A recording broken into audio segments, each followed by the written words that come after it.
This is Manuka Subaru Friday Night Rivals, sponsored by USA Metal Roofs on MyTV.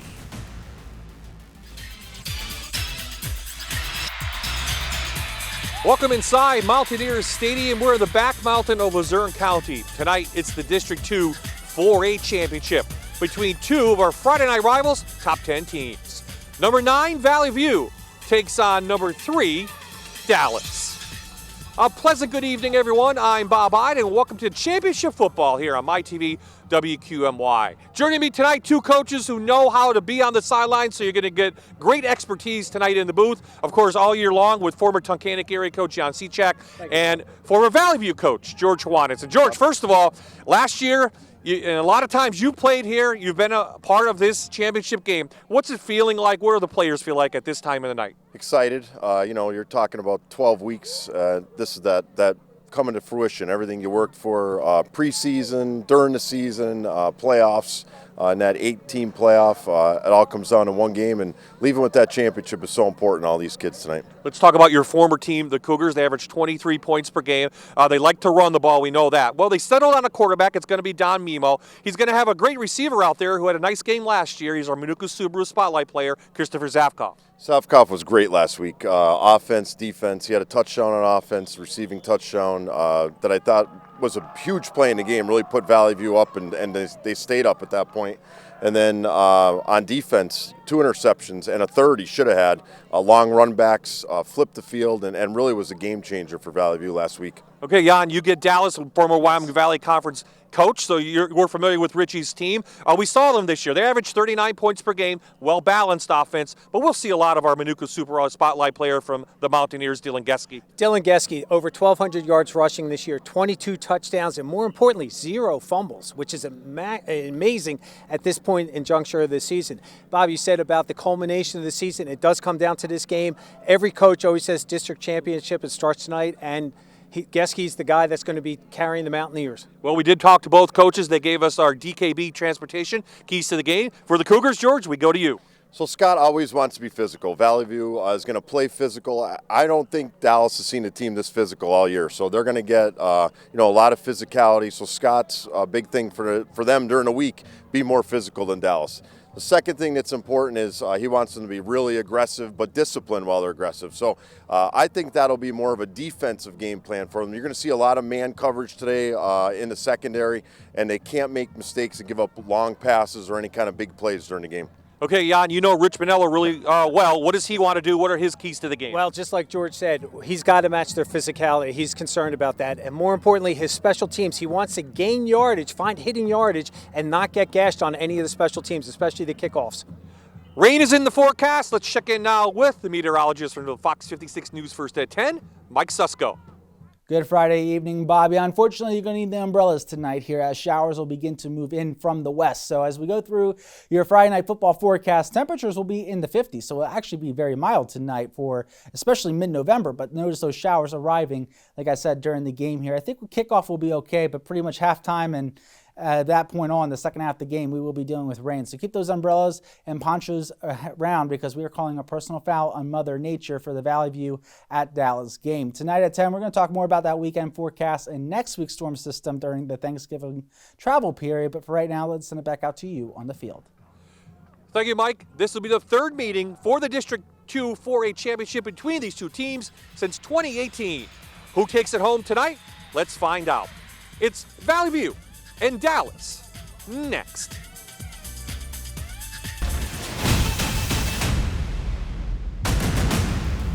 You're watching Manuka Subaru Friday Night Rivals, sponsored by USA Metal Roofs on MyTV WQMY.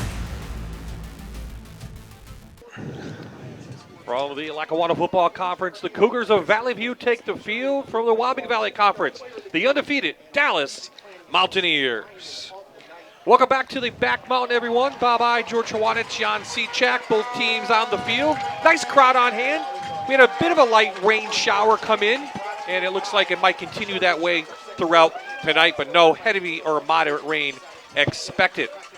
Dallas won the toss. They elected to receive, so we'll see the offense back on.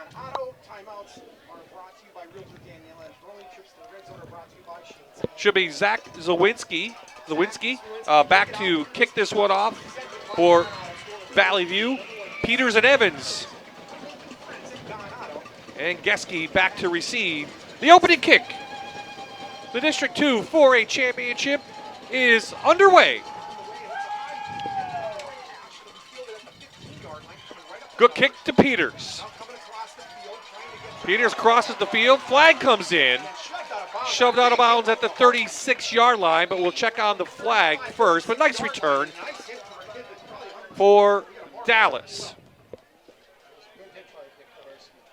So we'll hear from our referee early on in this one, right on the opening kick. And there is the list of referees from the Lackawanna and Football Conference representing District 2. John Basic with the call.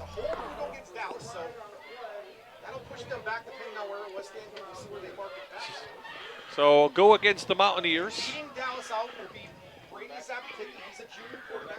Bob, Valley View will get a little jump this week with having Swilinski back. He's been out the last 2 or 3 weeks with a shoulder injury, so he's cleared to kick tonight, so that'll be a big boost to the Cougars tonight.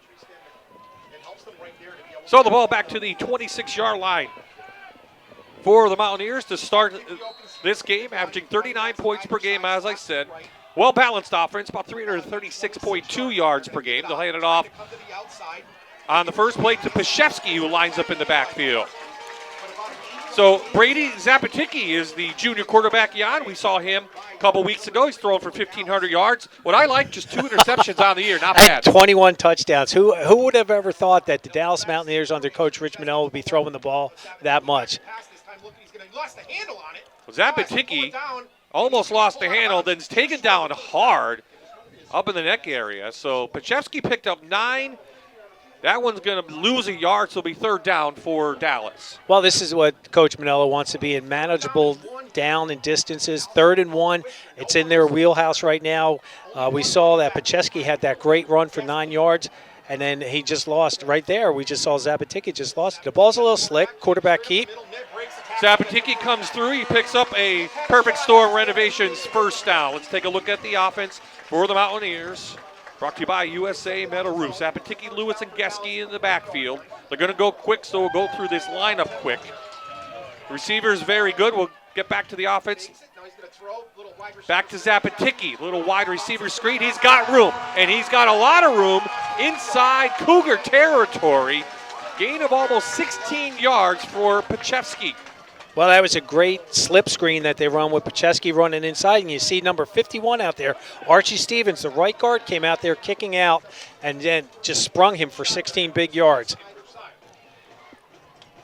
So a little NASCAR action for Mountaineers. They're going quickly. And pass for Zapaticki goes incomplete. They have Valley View on their heels right now. I don't think they're prepared for that no huddle. They're going no huddle real fast. Like you said, NASCAR getting up on the line, calling. And you can see they're really not changing a lot of formations. They're coming out, they're running the same formation 2 or 3 plays in a row to keep the speed going and changing the play at the line of scrimmage based on Valley View's defense. They'll make some substitutions, 20 on the play clock, plenty of time. Ryan Zapaticki will do the offensive coordinator. Of course, he's the brother of Brady. He's taking over those duties this year. Former quarterback here. This is Geske. Has a nice little hole off that right side up to about the 36-yard line. Gain of 7. Dylan Geske just does a tremendous job running the ball. Great job with ball security all year.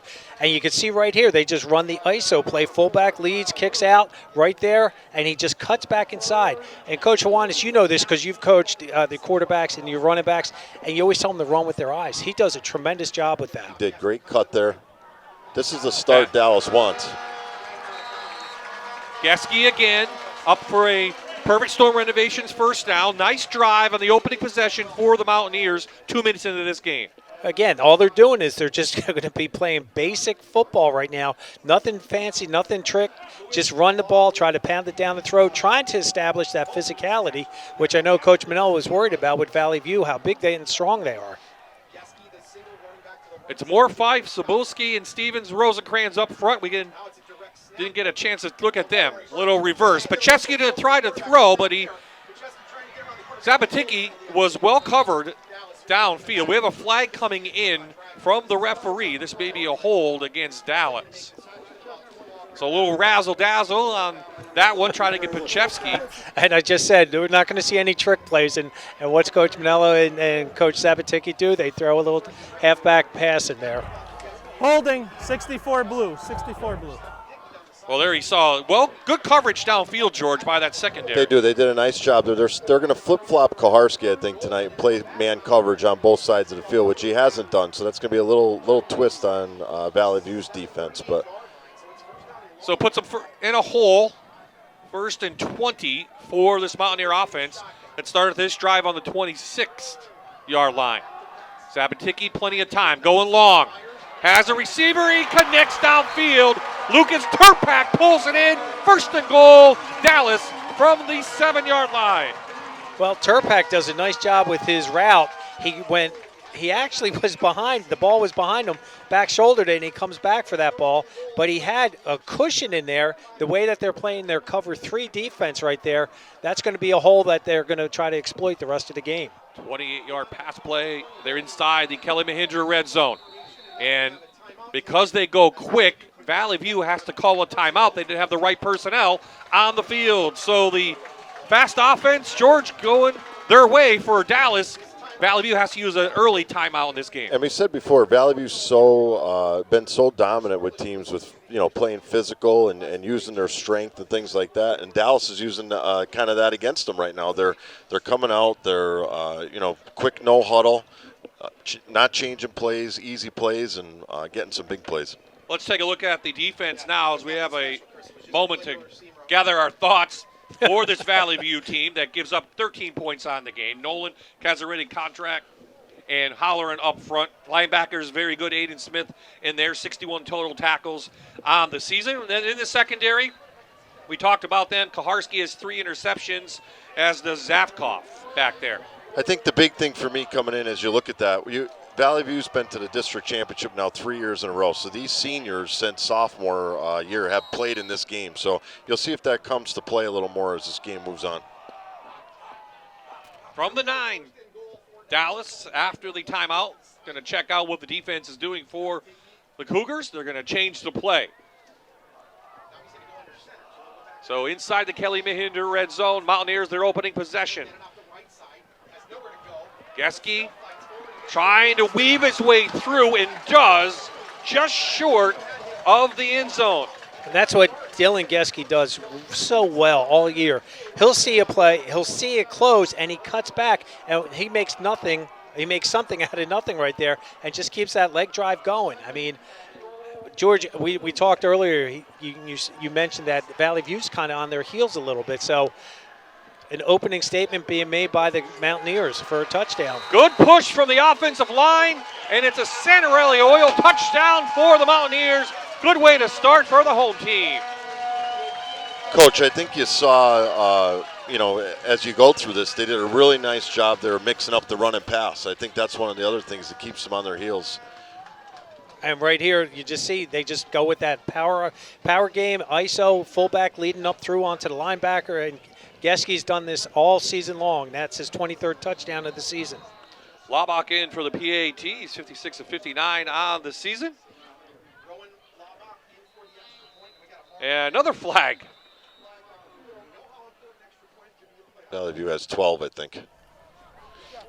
George counting players on the field. Illegal substitution. White. They do.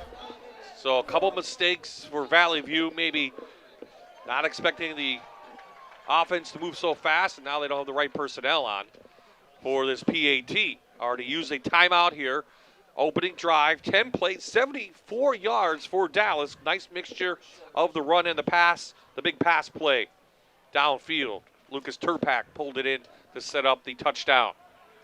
And those first 2 plays that Dallas ran, everybody would expect Geske to get the ball, and they go with Pachevsky. And then, I mean, they're mixing it up in there right now. And I know Valley View will settle down and they'll start playing the Cougar football that, Coach Awanis and right now, Coach Wasilchek and his staff will do.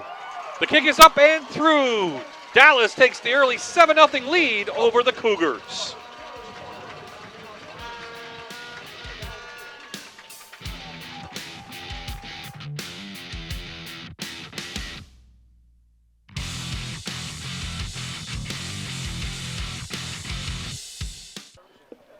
So an impressive opening drive for Dallas, 7-0 the score, George, and kind of surprised at what you see so far? Yeah. You're surprised that, this Yeah. a little bit different Dallas team than we're used to seeing. They did a nice job. I mean, I told you a little bit pregame. I mean, I had privy to a lot of their films from the year, and I watched, and they didn't do that to anybody, especially not a team like Valley View. And like I said, I just think they mix plays up really well.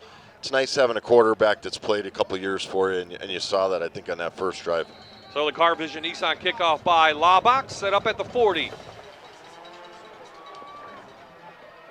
Deep kick, Kaharski from about his 5, pulls it in. And the Mountaineers special teams right there. So last time we saw Valley View, they were using a mixture of quarterbacks. They settled on Don Mimo, George.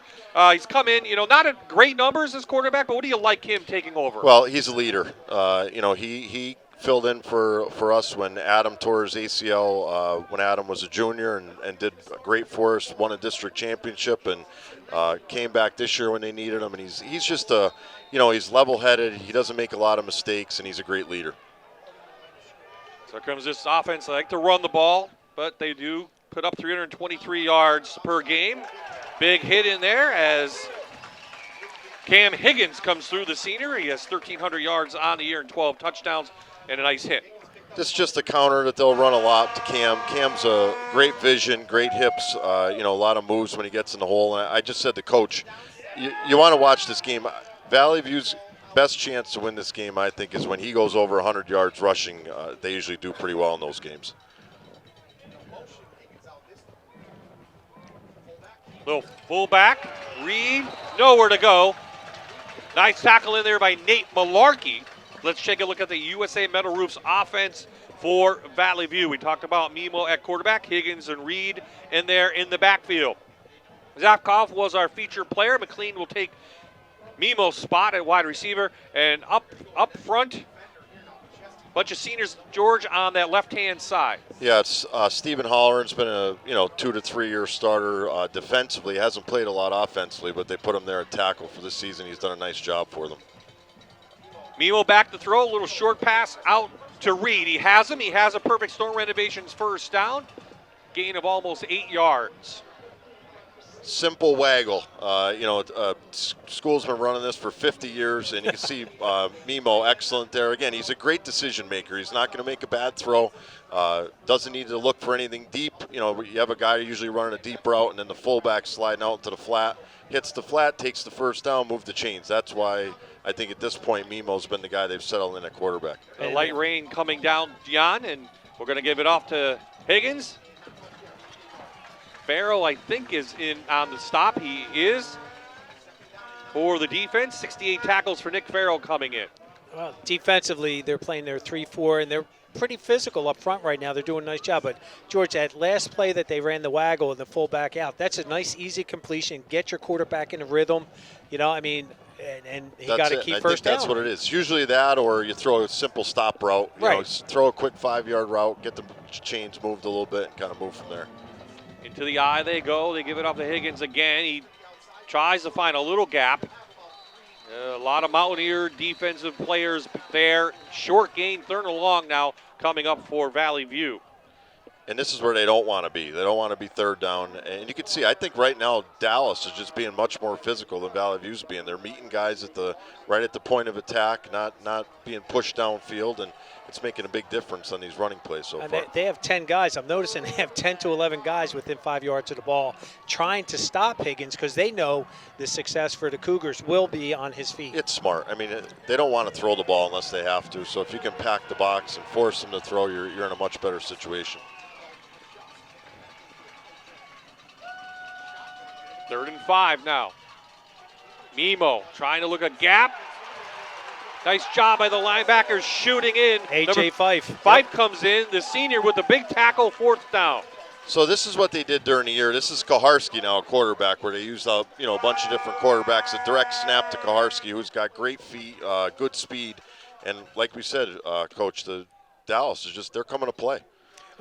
Well, Coach, what I'm seeing from Valley View right now is they're just sticking to their game plan. They're going to settle in. Dallas has really got a little bit of an edge right now with the momentum right now. McLean's kick is line drive. Taken by Pachevsky, and he's got room to the outside. Nice return up to about the 43-yard line. So that's where Dallas will take over their second possession. Coaches tonight, well, veterans on the right, Rich Spinello, 9th season. Scott Silchak, well, it's in his blood. As you know, he was an assistant for you. His dad, his brother is on the staff. And, nice start for him in his first year, 10-2. Did he inherit a great team? Or he's right there? Well, I tell you, yes, I gave him a great team, right? Right. But he's done a great job, and I knew that. That's why I said when I was leaving early last year. So my hope was he would take right over. This program would be in the right direction and stay that way. Let's see if this Valley View defense can stop this deep offense from Dallas on the first play. They can't. Geske into Cougar territory, Coach. Well, they're just running their base power play right here. You'll see he just comes across, and you see the tackle in the screen right there. 75. Emmett Moore, the senior, 6'3", 235-pound, lead blocking for him. Smith with the tackle for Valley View. Zapatiki back and going to throw. Looking long. He's going long. Down to Lewis, and it is almost picked off. Nice defense by Leslie. He got a hand on it, trying to hit Gavin Lewis downfield. A flag is down in the secondary, though. Boy, did he have time to throw the ball. He steps up, nice ball in there. Pass interference, 21, defense. Coach, I don't know. The ball's in the air, but, he didn't turn his head back. At some point, you got to let these kids play. Again, we're back to, I think, at least good play calling so far. A lot of mix-up. You get 12 on the first play or 14 on a run. You come right back and fake a run and throw play action deep. So, great. You make the play call calling. at home, Coach. Interference or not?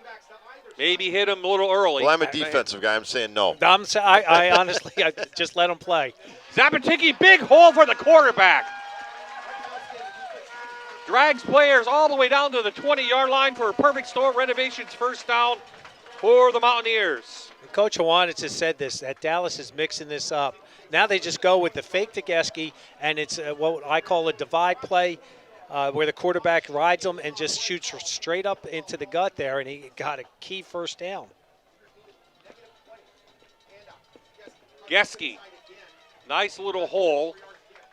And, Coach, it's been outside, inside, deep pass. You're not even, as a defensive coordinator, and you can see this play where he's going to. Right. They go with the fake, they go with that power, the outside, 77 on that pull-in. But a guy that used to call defense, at least they could pick in or out, or, Right. They're all over the place right now. They're in, they're out, they're over the top. It's a tough thing to defend.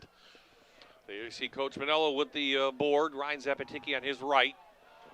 Pulling in the plays. Marino had the stop. Quick little in and almost intercepted by Kaharski. Pachevsky went for it, but Kaharski read it quickly. Nice way to close on that ball, Coach. Excellent. You're the defensive guy. Go for it. He does. Well, he has great feet. He has great speed. And he played there. This is his second year playing out there. So, he's really athletic, smart. His grandfather was a coach at Paul Pack for years, coached with me. And it's a football family. He's been around it a lot. His brother, AJ, was great last year for us as well. Geske up to the 10. Could be close to the line to gain. I think he's got a perfect storm renovations first down. They move the chains, and it will be first and goal for Dallas again inside the Kelly Mahindra red zone. They're going to come up to the line quickly. Hand it off again. Sebastianelli there for the tackle, about a yard gain. Well, Dallas, with this no-huddle offense, has really got them rocking and reeling. And Coach Hawanitz, you keep hitting on it, that they're going inside, outside. Then they're not afraid to throw. Right now, I wouldn't be surprised if we see a tight end pop pass. You're right. It's and I'm thinking to myself, again, I'm playing coach right now, but as their Dallas's coach, but you can take that shot on 2nd and 5 because, on 3rd down you could get a first down running the ball because they've run the ball up and down the field. Pure quarterback run. Zapatiki up inside the 5. It's like that. That's just a variation of the RPO where he goes straight up the gut as opposed to reading the end. That's a design play, and as I was learned, they called that a divide, quarterback divide. 3rd and goal. Geske cuts it back. The defense is there. They stop him short. In fact, they may have lost a couple yards on the placement. Looks like it's back at the 4. So it'll be 4th down now for Dallas. Well, I don't think points are going to come at a premium this week, Bob. I think they're going to go for it. And with the way that they've been running, Well, Lomback has a good leg. He's 3 of 4. We saw him kick a 39-yard field goal yes, we here. did. Do they take the points or just going to pin Valley View deep if they don't make it? 2:12 and counting here in the first quarter. Dallas has come out ready to play against the Cougars. This is a district championship game. You're going. This is it, baby. You worked so hard for since last year, the end of last year. You're going right here. Call timeout. Yeah, they're going to call timeout. Yep. Use it. 1:54 left. Trying to talk it over now. Get the play that they wanted to call and try to take a 2-touchdown lead here on the Cougars.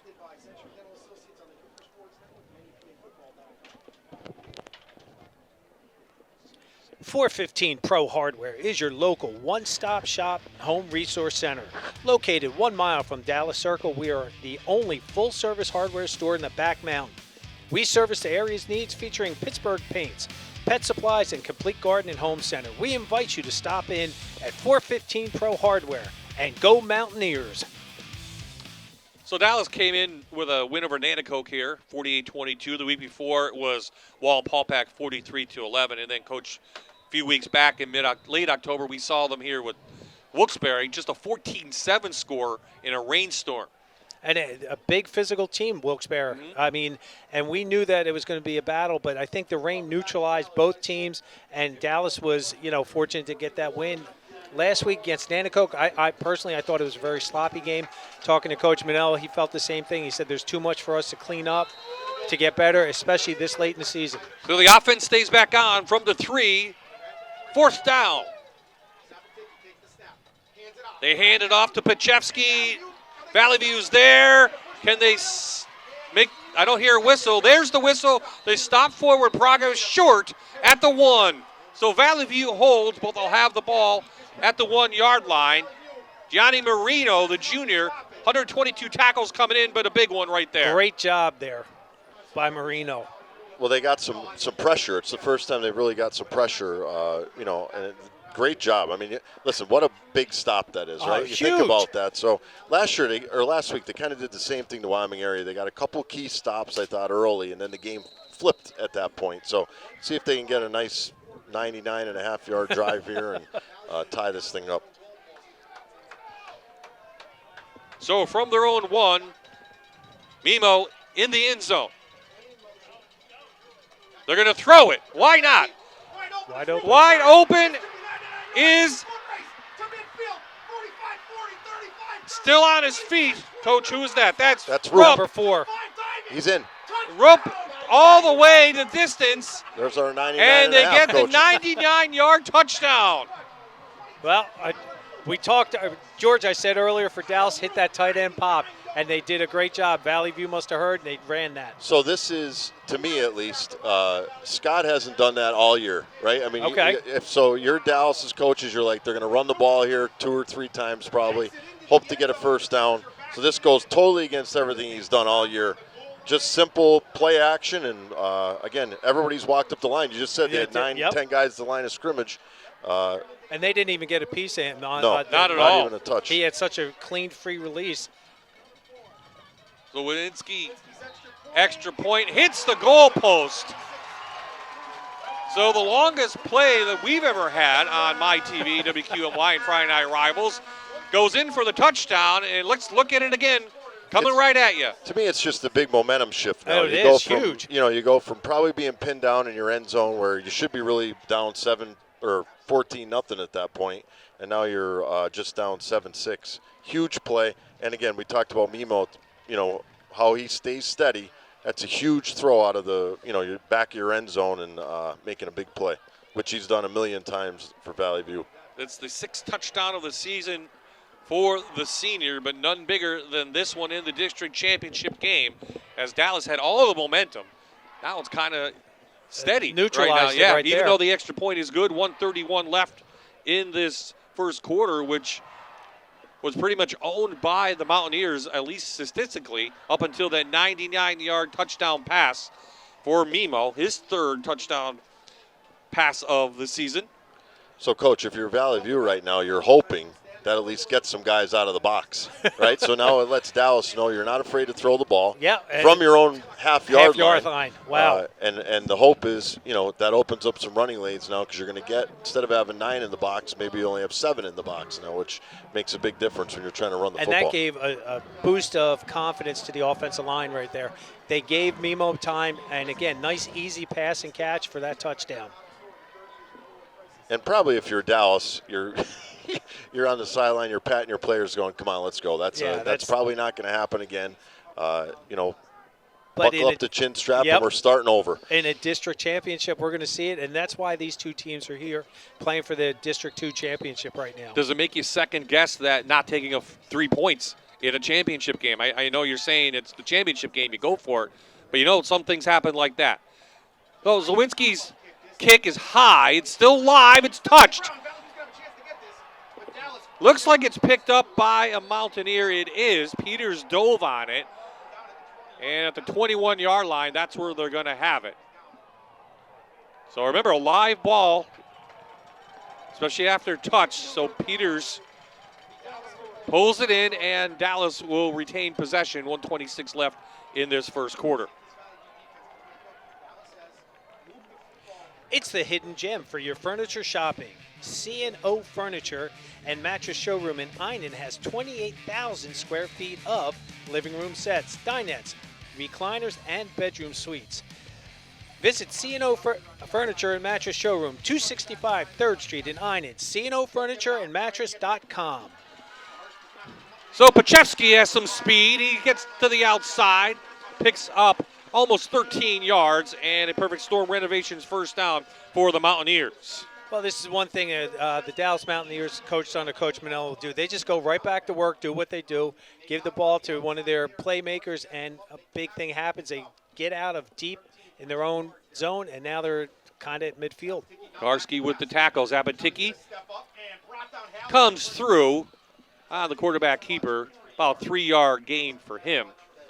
That was great coverage by Valley View's secondary there. Zabatiki's looking, didn't like what he saw, and he just peeled off, and he gains, 3 yards on that. He wanted to go deep again, and they did a nice job of covering those deep routes. Very similar to the route they throw early. Halloran with the tackle. The senior 61 total tackles coming in. So they'll get to play again. Plenty of time on the clock.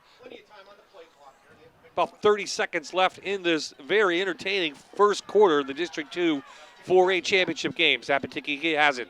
No one open downfield.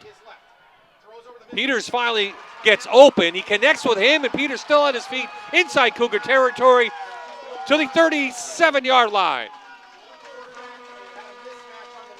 25-yard gain. Well, I noticed number 32 on there had his big paw up in the air.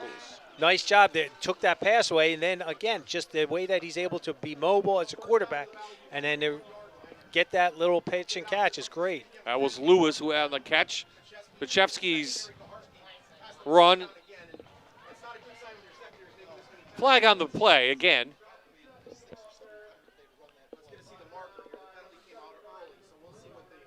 So this is where the speeding up went against them. They weren't set. Illegal shift. So back Dallas up 5. And they'll have to replay first down. Nice job by Gavin Lewis on the last catch, the junior. So that's one of the pitfalls of the hurry up, right? So if you want to get up there fast and let the defense not get set up, but you got to make sure your own team's set up at the same time. They had a couple guys moving around there. So they'll run the clock. Let's see if they want to snap one. I would think not. First quarter coming to an end here in the back mountain. And they just got it off. Zapatiki going to go long, downfield to Pachewski. Had a step on Kaharski. He pulls it in. And it's going to be first and goal for Dallas again at the 7-yard line as the quarter comes to an end here in the back mountain. You see Pachewski's a little winded right there, but he did. He had a step on Kaharski, and key yardage right there. Well, we're all going to take a breath after that first quarter. When we come back, Dallas knocking on the door one more time.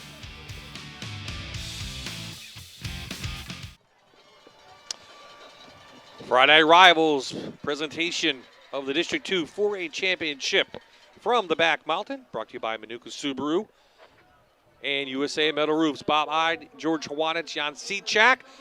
Let's look at this last play. Before the break, Pachevsky got a step on Kaharski. And just a perfectly placed ball. I mean, sets them up inside the red zone just like that.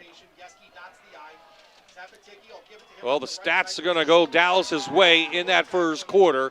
They lead 7-6 as Geske pushes through from the 7 to about the 2-yard line, maybe the 1. They just went with a quick hitter up inside, number 54, A.J. Fife, 5'8", 205-pound senior. Pulls from his position, folds right up around the center, up on the linebacker. And again, Dylan Geske does a great job reading those blocks and just follows them through. Yeah, they come up quickly, snap it. Geske, no gain on that one. So now we're going to check, Bob. Like if they get back in that same situation, now we're third down, right? Valley View's defense done the same thing it did last time. Great job stopping the second down play. If they stop the third, well, they kick the field goal. Right. Back to what you said before.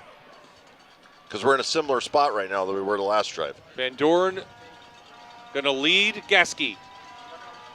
They do get it to Geske. Is he there? He does. He just gets over the line, pushes the ball over. Valley View thought they had it stopped. They don't. Mountaineer, Santarelli Oil touchdown. Wow, I thought Gianni Marino, I thought he had him stopped. Let's see what they go. They go with that outside zone. Well, good play by the running back, a good play by the linebacker there. I mean, it was close before it was knee.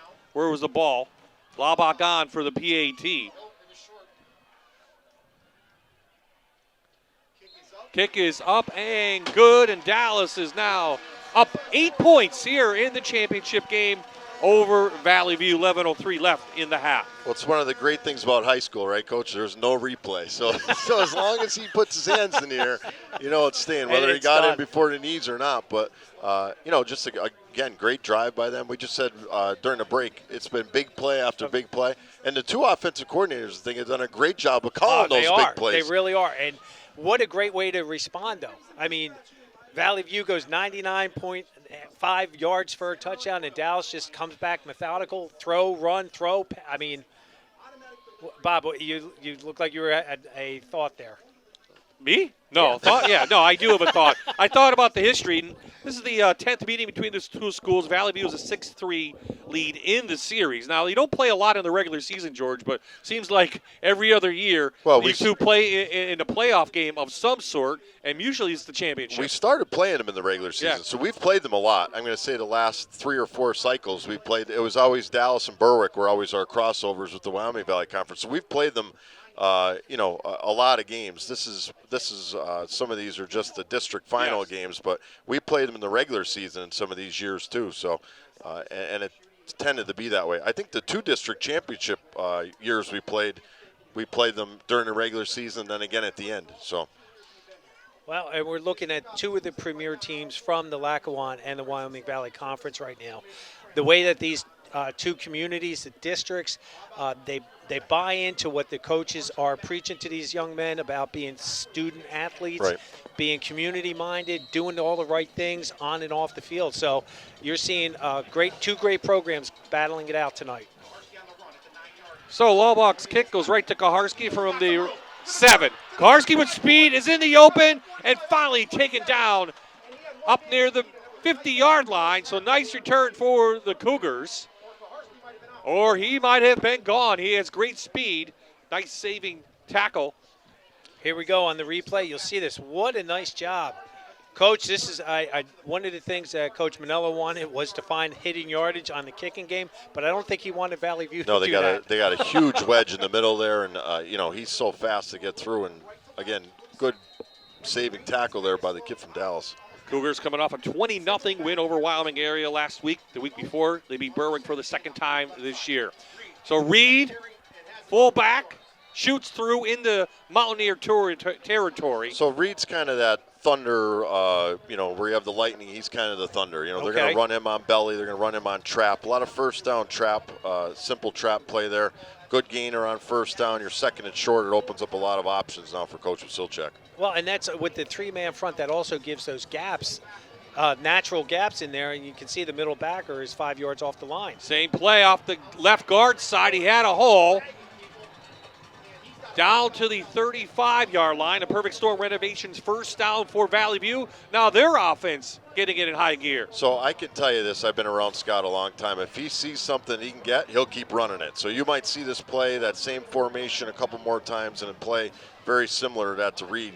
Get him going downhill and get big chunks of yards back, and let's see if they can get the score a little closer. Well, their interior 5 is doing a real nice job with the front 3 for Dallas right now. They're controlling it. Farrell, the senior, on the tackle. This is Higgins, left side, up for a couple of yards. But this is what Valley View does. So here's my guess, and like I said, I've been around Scott a long time. They came back after Dallas just scored, and he called them all in, and he's calling out their manhood right now. So this is a manhood drive you're going to see right here by Valley View. It's going to be a test of how tough are you. I know you think you're tough, but Dallas just went up and down the field on you. Can you equal that intensity? Still light rain coming down. Power eye. Mimo's going to keep it. Gets a block and shoved out of bounds by Gavin Lewis, just short of a first down. No, we've seen that power eye from a bunch of teams this year. They go with that fake toss, quarterback keep. And again, Dallas now on that side, they collapsed it down, and he got tough yards, but he did get a positive. That's the play they like running with Mimo. It's just it's a counter tray action. Just instead of giving it to the tailback, the quarterback's going with the two backs being the pullers. They're 4 downs here, so you know they're going to get 2 plays to get the first down. Yes, sir. Back to the eye. This Dallas team giving up just 14 points per game on the season. They stood up. The runner, he's going to be short of a first down by about a yard. That was Higgins. He comes up limping a little bit. Farrell does a nice job taking on 22, squeezes it down. Number 54 is in there, 19. I'll tell you, that second effort, though, by Higgins puts him super close. And Coach Juanes, you said it's 2-down territory for him. I never would have said he would have thrown from his own goal line. I'm going to tell you, he's not going to throw this ball. So fourth down, little flip. Higgins had a knee down. Where are they going to put the ball? He crossed the 25. And they're going to move it. It is a Perfect Storm Renovations first down for the Cougars of Valley View, trying to get back in this one. Cam's a good downhill runner, right? So if he knows he needs a yard, he's going to put his head down. He's not going to do a lot of dancing like he did there, and he's just going to hit the hole and get a first down. Cam this year against Scranton, 239 yards, season high, 2 touchdowns in that game over the Knights. Boy, that middle linebacker, A.J. Fife, did a nice job reading it, but just not fast enough. Back to the fullback. Dallas reads that. See now, Coach, so minimal gain. So Valley View came out a couple plays before, 2-by-2, right? A double slot. They went to that 3-man front. If you watch this, they got out of that 3-man front now against the double slot. It was a little bit harder to run that fullback play there. Just by having that extra man on the defensive line really shores it up that much. There's not as much gap or space, or as we call it, right? The bubble's not there. Zabolski and Cummings on the tackle for the Mountaineers. So they almost went from a 3 to a 5 almost there on that one. It looked like to combat that double slot.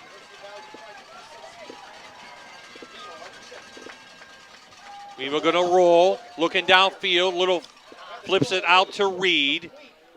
He pulls it in right at the 20-yard line, so we'll bring up third down now. So, Bob, it's almost the same play as last time. A little just sprint action, slide the fullback out. It's hard for Dallas to get looks like he's going to have a linebacker on him. Tough to get a linebacker out there.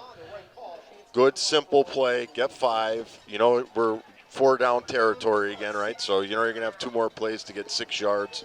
And your hope is you can get 3 a clip here and move the chains. And that was Malarkey, the free safety that came up and made that stop. So when you have your free safety that has to come down and cover that, that's a lot of field for him to cover. So Mimo out quick, in and out of the hands of Zakoff, and we have a flag. We have a flag right near where the pass was intended to. We also had a couple receivers out there. So it's going to be a legal man downfield because the receiver moved up on the line, so he covered up the other receiver. Downfield, 22. And I think this is what Scott was saying with his keys to the game: aggressive but disciplined. So they want to be aggressive. They're going to take a shot with a pass, but a little undisciplined with the lineup. And now you're going to get the 5-yard penalty, and it's going to make it. Or do you? Do you take Well, it or take do you it? take No, it or this is take a the big down? decision. Yeah, this is like for me as a coach, I would hate to make this decision because you never seem to be right when you make it. Yeah, is it 4th and 6 or is it 3rd and 11? Me, I take the 3rd and 11. Coach Manello with the glasses. He's going to decline it. Coach is taking the 4th and 6. Take the 4th and 6. Well, I think that falls into what you were saying earlier, Coach, about you want to force them into a passing Right. situation. So Well, I blitz so much on defense that for me, I'd be like, all right, I can run a blitz here and push it back even farther. And now you might end up punting if we can get, Well, let's see what the Cougars have in mind. triple stack. They have a couple timeouts left if they want them.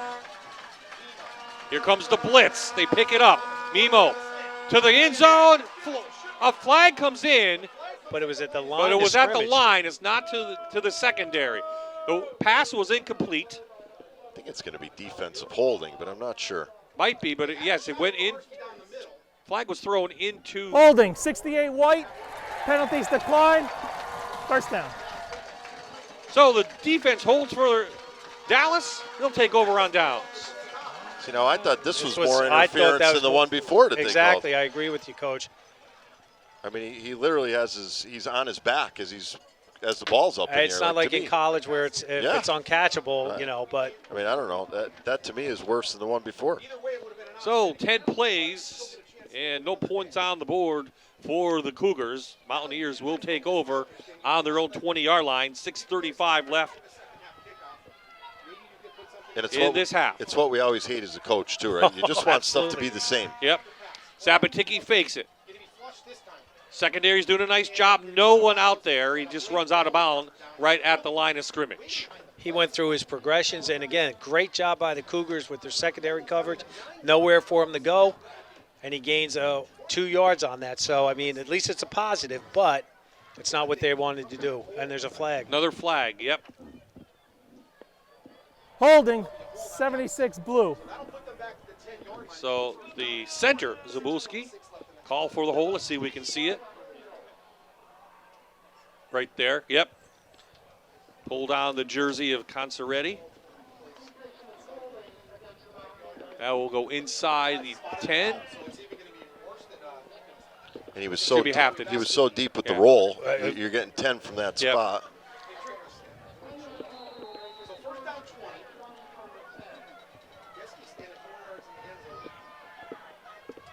Valley View gets the ball to begin the third quarter. Dallas up 8. Scored in their opening possession of this game. Went fast on most offensive plays. Slow this one down. And Valley View reads the run. Nice job by Aiden Smith. The senior shoots in, takes Geske down for a loss. Well, really nice job. Look at that. They didn't seal block up front there. The guard missed his man, 79. Linebacker does a great job flowing and filling.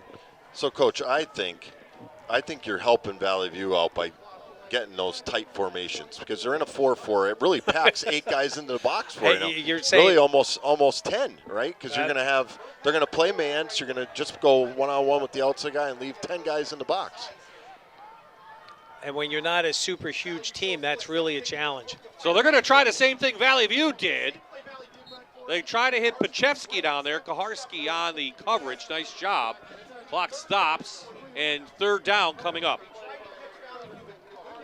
Well, again, they just tried to do something in there. Kaharski does a great job step for step with them. And again, Pachevsky had half a step on him, but the ball wasn't thrown very accurately that time. Pachevsky this year had 4 catches against Crestwood, 183 yards and 3 touchdowns. So an all-star here in the Wyoming Valley Conference. I'm thinking now defensively, that was their shot, right? You took your shot. Yes. You're probably going to get something just to get some yardage here in a punt. Yep. They will run it to Geske. Valley View gives up a few yards, but they will be punting, or will be the Mountaineers, and Valley View should get great field position. So that's a win for Valley View's defense right there. Big time. That flag helped them out, which is, it was a hold.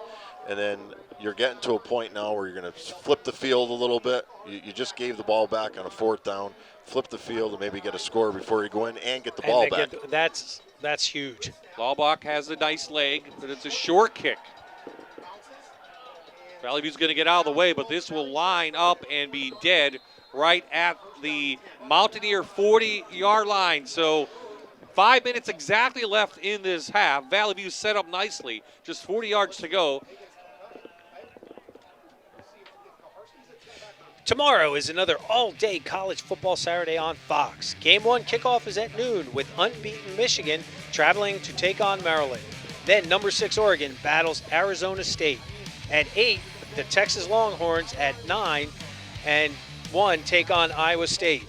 Get your fill of college football all day tomorrow only on Fox 56. So Mimo tosses it downfield, trying to have Zapkov. And I really think they're just running some of these plays now just to get some guys out of the box. There's so many guys in the box right now, and if you could get, just 1 or 2 guys out, it just opens so many more running lanes for Cam Higgins and the running backs that are in there. Yeah, Smith's chasing Mimo on that path. I mean, Gavin Lewis had everything in front of him as a secondary guy. You want to keep everybody in front, but again, that was a big down for him. Mimo, quarterback keep, weaving through. He's up just inside the 35-yard line, so 3rd and manageable coming up now for the Cougars.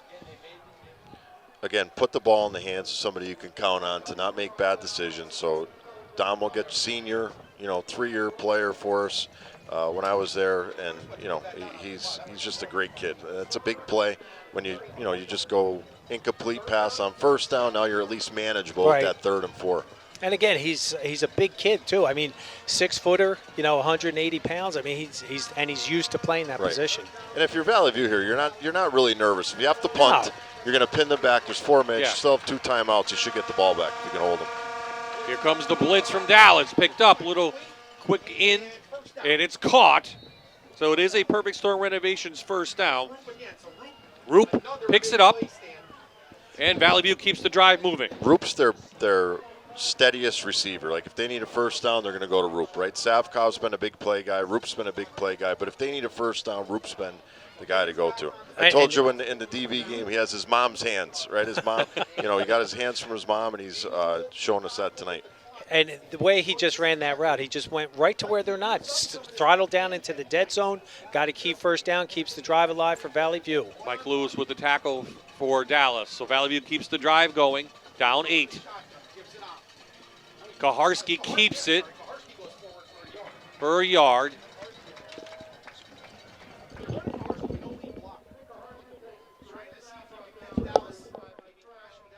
I'm wondering if Higgins is a little bit dinged up because they haven't given him the ball, I think, in the last, 8 plays or whatever since Bob thought he tweaked his, had a little tweak of his leg. He was a little ginger walking up, but he looks fine now. That's one of those read plays for Kaharski, right? That's it, simple read, keeper give it. Probably already in there that he's going to keep it, but just to get him the ball in his hands a little bit. Ebo in the shotgun. Looking short, over the middle, and it's hopped. Trying to get the rope, and it hit the turf first, so it goes incomplete. Clock will stop. 3rd down on the way. Good job by Dallas' secondary there. They had him. And again, the pressure, it just forced him to throw that ball off his back foot. Mimo just, not super great at passing. I mean, he's been steady for the Cougars, but same play they've been running, just trying to slide a guy. They just took a different guy now. So it's been the same play with just kind of different looks and different guys running to the flat. But they took a receiver that time from the other side and tried running him to the flat with that sprint to his right. And I think they did a better job covering it that time. That's why he had to go to Roop. This Dallas secondary, 21 interceptions on the season. Mimo hit, caught by Zavkoff, and he's down at the 2. Mimo took a hit. What a catch by Zavkoff. First and goal, Valley View. It ends up being like a back shoulder throw is what it ended up being. I don't know if he did it on purpose. I just think he got hit and it ended up short. And, they're playing almost the man coverage concept in the back. So, I mean, Mimo, that was a great ball. I mean, and look at that. Yeah, he did step out at the 2, but that was great effort by Zavkoff right there trying to get that ball in. Gavin Lewis with great coverage, with 6 interceptions on the year, could get his hands on this one. Valley View inside the Kelly Mahindra red zone to Reed. Touchdown, Valley View, and the Santarelli Oil score. Now 14-12. 1 or 2, Coach. We had this discussion earlier. Well, I'm not chasing points. But again, if you're afraid about your kicker, you're going for 2 here. Right. Right. So, a little, like I said, Swilinski hasn't been there. You see the touchdown there. Simple power eye, just a simple blast, right? But Swilinski hasn't been there. It's been dinged up a little bit. So maybe you do go for 2 here and hope you can tie it up. It looks like the offense will stay on. 7 plays, 40 yards. The big catch by Zavkoff. Set them up. 2-point conversion to tie the game. Here comes the blitz. Mimo rolling. Blocked, and it goes incomplete. But Valley View does get closer. They're down 2 in the District 2 4A Championship. We have an exciting one here in the Back Mountain. We'll be right back with 2:37 left in the half.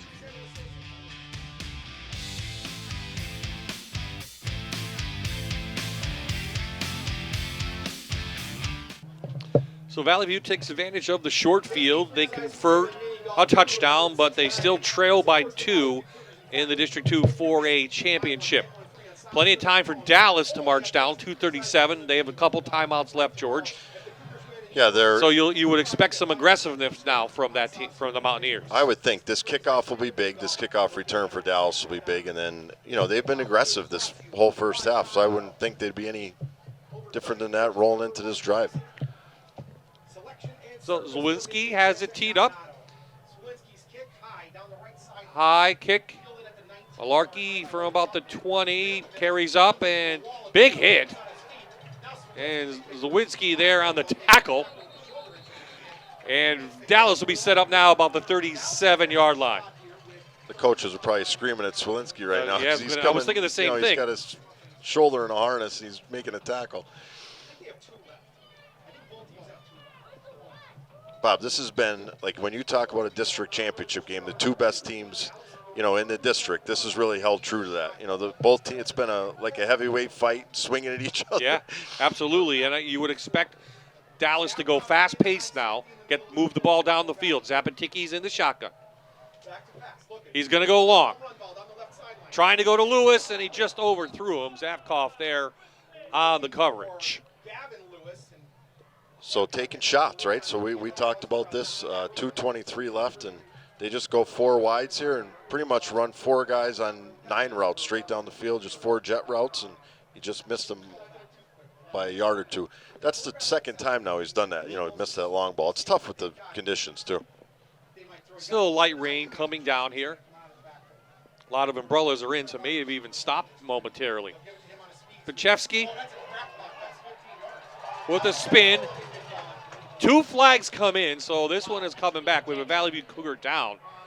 I think we had an illegal block in there in the back there. You got an illegal crack to start the play. Can't see who that is. Is that?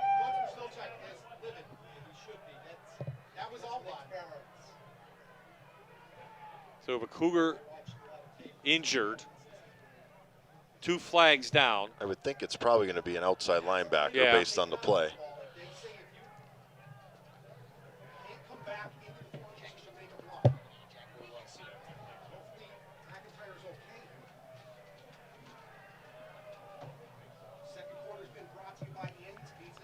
So this was a new rule put in a couple of years ago, just as a protection type of thing, and you can actually get Farrell did it, and depending on where he hit him, I couldn't really see there, but it's you could get ejected for that now with the new rules they put in a couple of years ago.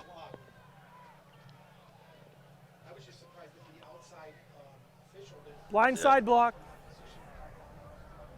Let's see if we can see another angle. See, I don't like this because it's so high. Like Yeah. that to me is the they say like an egregious type of penalty. That's what this should be. There. See, it's up. Yeah. I mean, this is up. You could see his head up or his head. This is the type of thing they're trying to take out of all football now. Yes, absolutely. Because it causes so much injury.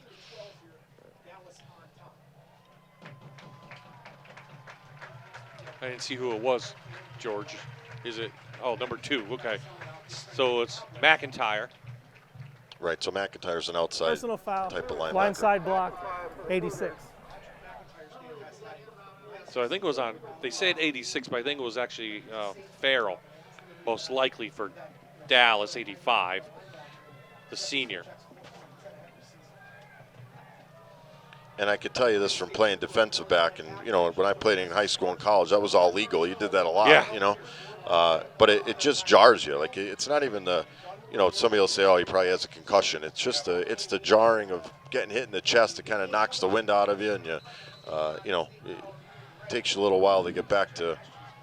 So it brings them 2nd and 25 now. Dallas back in their own part of the field. Zapatiki looking again, no one open. There's the rush, and he's taken down. Taken down for a sack. That's looks like number 40. Don't have a 40 listed, George. So you may. That's Nolan. So Nolan, he switches around. Switches around. They use him sometimes in the backfield, so they want to switch. Great job by him. Him and Stephen Holleran have played, and for the last 3 years, they really are a stabilizing force, especially in this defense. Those ends are so important with that 4-4 defense. So timeout from Valley View, trying to get the ball back. Wasted a little bit of time before they called that timeout, but still 1:36 left in the half. Valley View wants the ball back because a 3rd and 30 awaiting.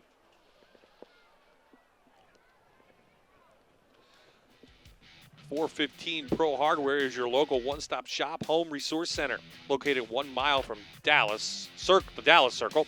We're the only full-service hardware store in the Back Mountain. We service the area's needs, featuring Pittsburgh paints, pet supplies, and complete garden and home center.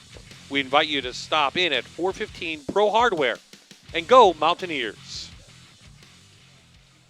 So we sent Jan down. He'll get a halftime interview, most likely with Rich Manello if he's in the lead. George is staying up in the booth. And I think lucky for Jan, it stopped raining. So good for him. Yeah, it's nice being up here in the booth. Sorry, Jan. So if you're Dallas, you don't want to throw it because you want to waste some time. I would think they'll do this. I would think, like we said with the last drive, I said they took their shot. Now they'll probably run it. So I would guess this will be a run here. Yeah. That was their shot.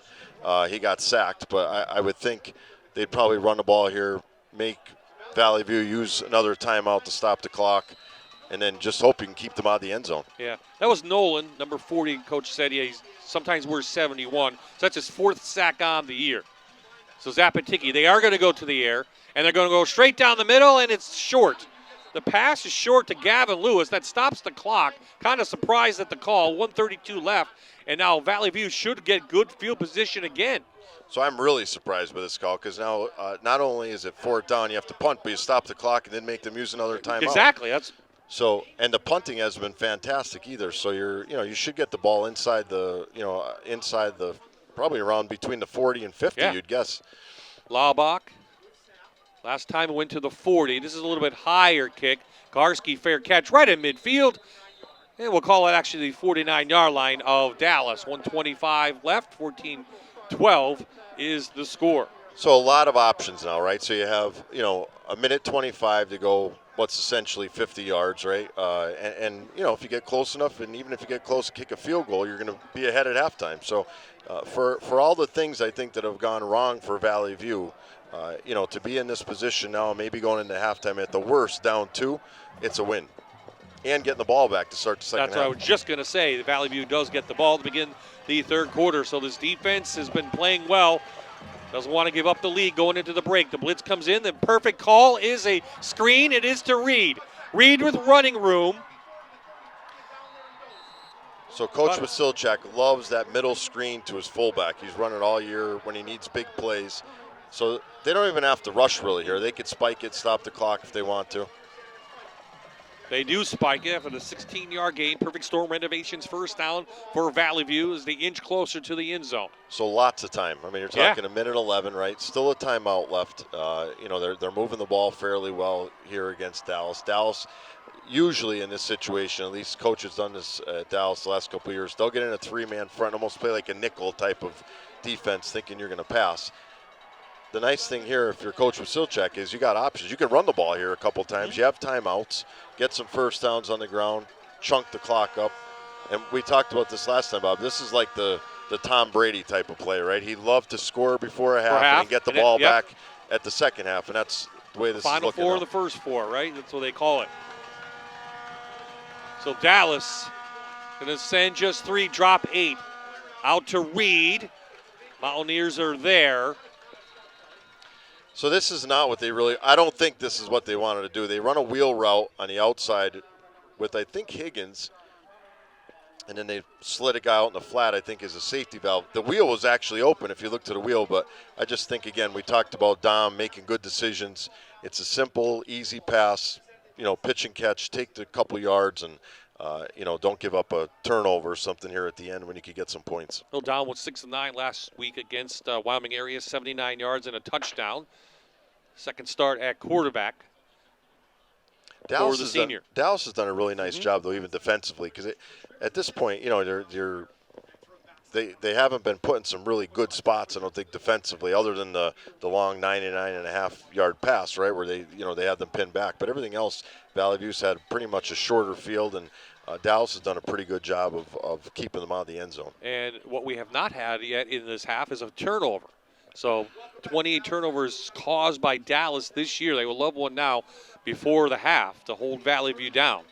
Which both teams are happy with. Yes, right? absolutely. I think we always ask the coaches what's the key, and I can just tell you, I always gave you the same answer for mine. Don't turn the ball over. If you turn the ball over, you lose the game.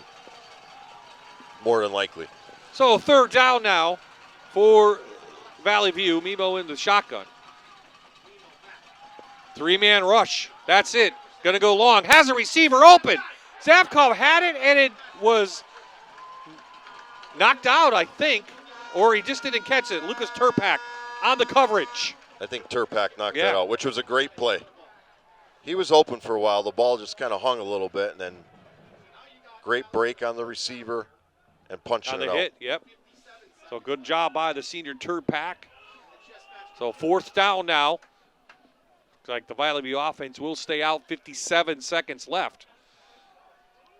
Again, if they stop them here, right? This is tough here because there's still a minute left. So you don't want to give them the ball back there either. I believe Dallas still has a timeout left as well. So they got to go to the air, but Mimo's going to pull it down. He's got a lot of room to work with. Can he get to the line to gain? He does. He picks up the Perfect Storm Renovations first down, and we have a late hit. We have a couple of flags going on the far side. I think Valley View hit. Looked like he hit Valley View hit somebody. Somebody on the sideline. So my guess is Scott had some kind of play that he thought he could get, right? So on 4th and 10, that's why they went for it at that point. And we're talking about discipline, right? That's one of those plays you don't want to have happen. Yeah, you pick it up. You're aggressive there. Great play, good blocks, right? We get a nice run by the quarterback, by Mimo, and then you get a penalty. We'll take a look at it again after the call, see if we can pick it up. Well, the question is going to be here, when did it happen, right? Yeah, that's dead ball. Dead ball, okay. Blindside block, 22 white. First down was gained. We're going to have first down. Okay, but the ball will be backed up, but it is a first down for Valley View. They do retain possession. Let's see if we can see it. It's at the end of the play, right? Yeah, it's at the end. I think when he's reaching the ball out to get the first down, I think there's somebody coming after him, and you see somebody coming back right there. Oh, yeah, right there. Yeah. Yep. The downs to me now were more important there, though, than the yardage, because you just wanted to keep the ball, and even if you run the clock out here, you still did something good for your offense. Mimo underneath center. No one behind him. Tried a quick one to Marino. But the Dallas put their hands up, knocked that one down quick time, clock stops at the 3-second play. Yeah, that was a nice defensive play there.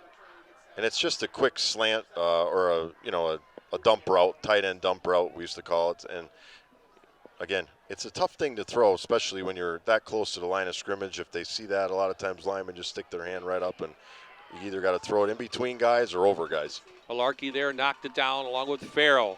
So they'll time off the clock, just about 3 seconds.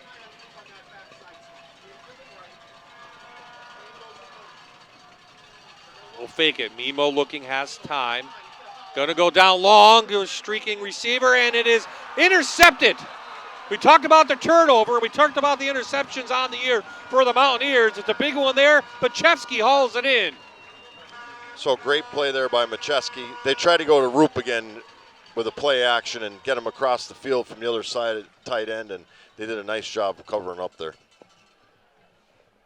Plenty of time for Mimo. And I think Dom's just trying to make a play. You know, it's a turnover, like you said, but that's not really a bad turnover to me, right? You're trying to take a shot, get some points at the end of the half. You'd assume it's probably, unless they get a nice drive here with 38 seconds left, it's probably not going to come back to haunt them like some other turnovers do. Dallas started out this game pretty hot. Drove right down the field. It's been pretty even since that. Pachevsky again from the backfield. Kaharski with the tackle, and clock will roll. I'm going to say that's going to do it probably, Bob. I think if you're Dallas, you're happy not giving up any points there, and if you're Valley View, you're happy that the score is where it's at. So a big turnover for Dallas. Stops Valley View from getting into the end zone before the half.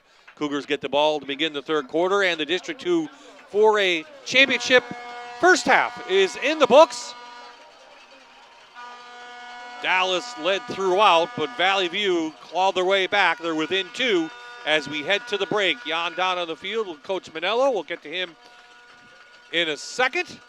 A lot of pressure on Jan here. We'll see what kind of questions he asks here. He's one of the guys he coached with for many years. Let's go down the Jan.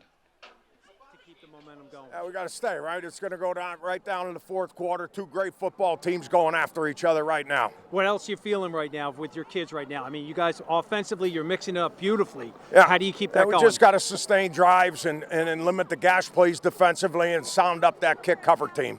Coach, thank you. All right. Good luck. Okay, that's how we're going to end the half. Coming up, the Toyota Halftime Report. We'll check in with the Fox 56 News first at 10. Then Jan, George, and I will be back in the booth to break down this very interesting and exciting first half here in the Back Mountain.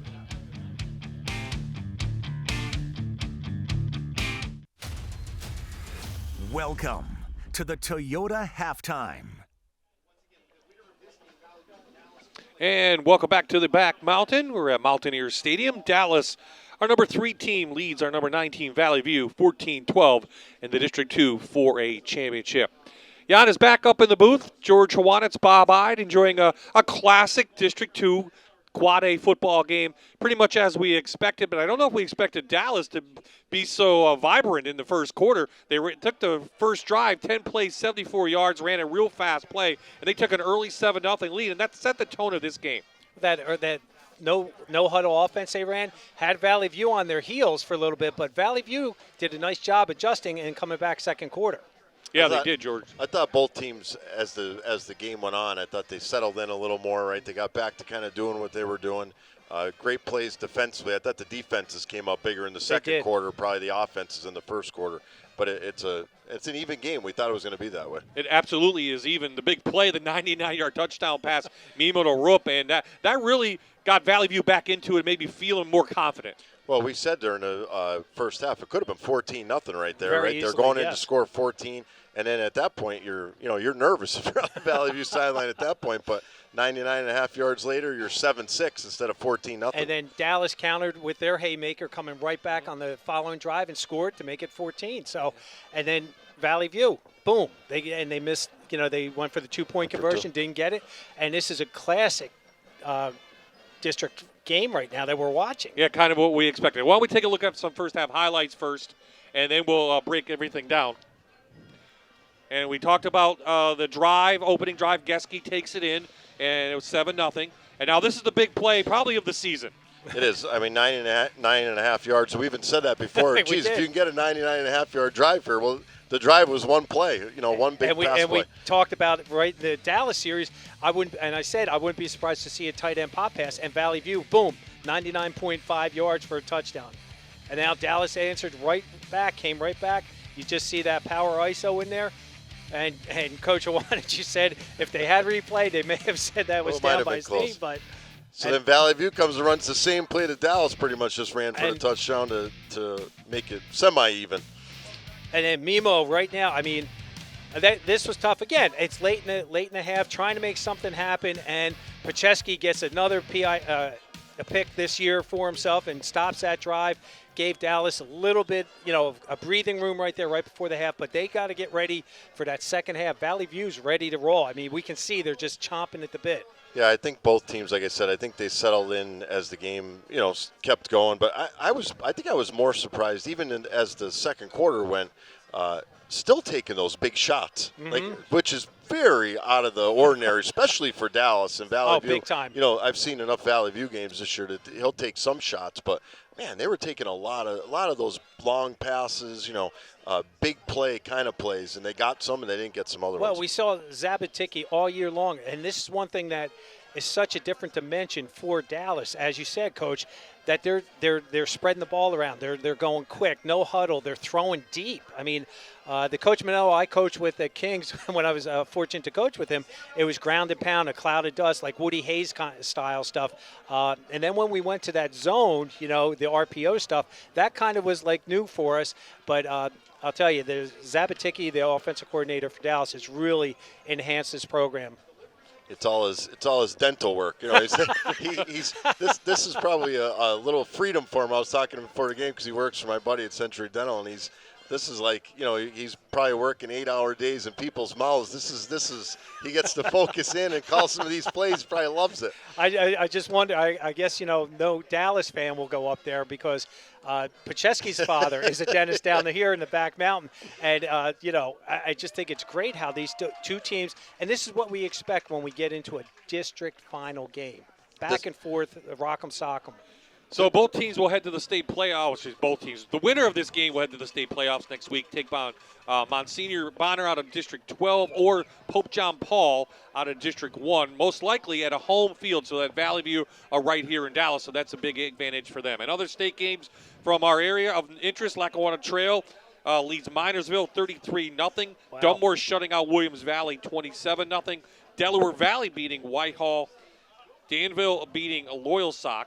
Seals Grove, we saw them last week. They're beating Bethlehem Catholic. And tomorrow, Prep will play Newman Goretti. When we come back, we'll have some stats and give you keys to the game for the second half. It's the District 2 4A Championship. Close one here so far in the Back Mountain.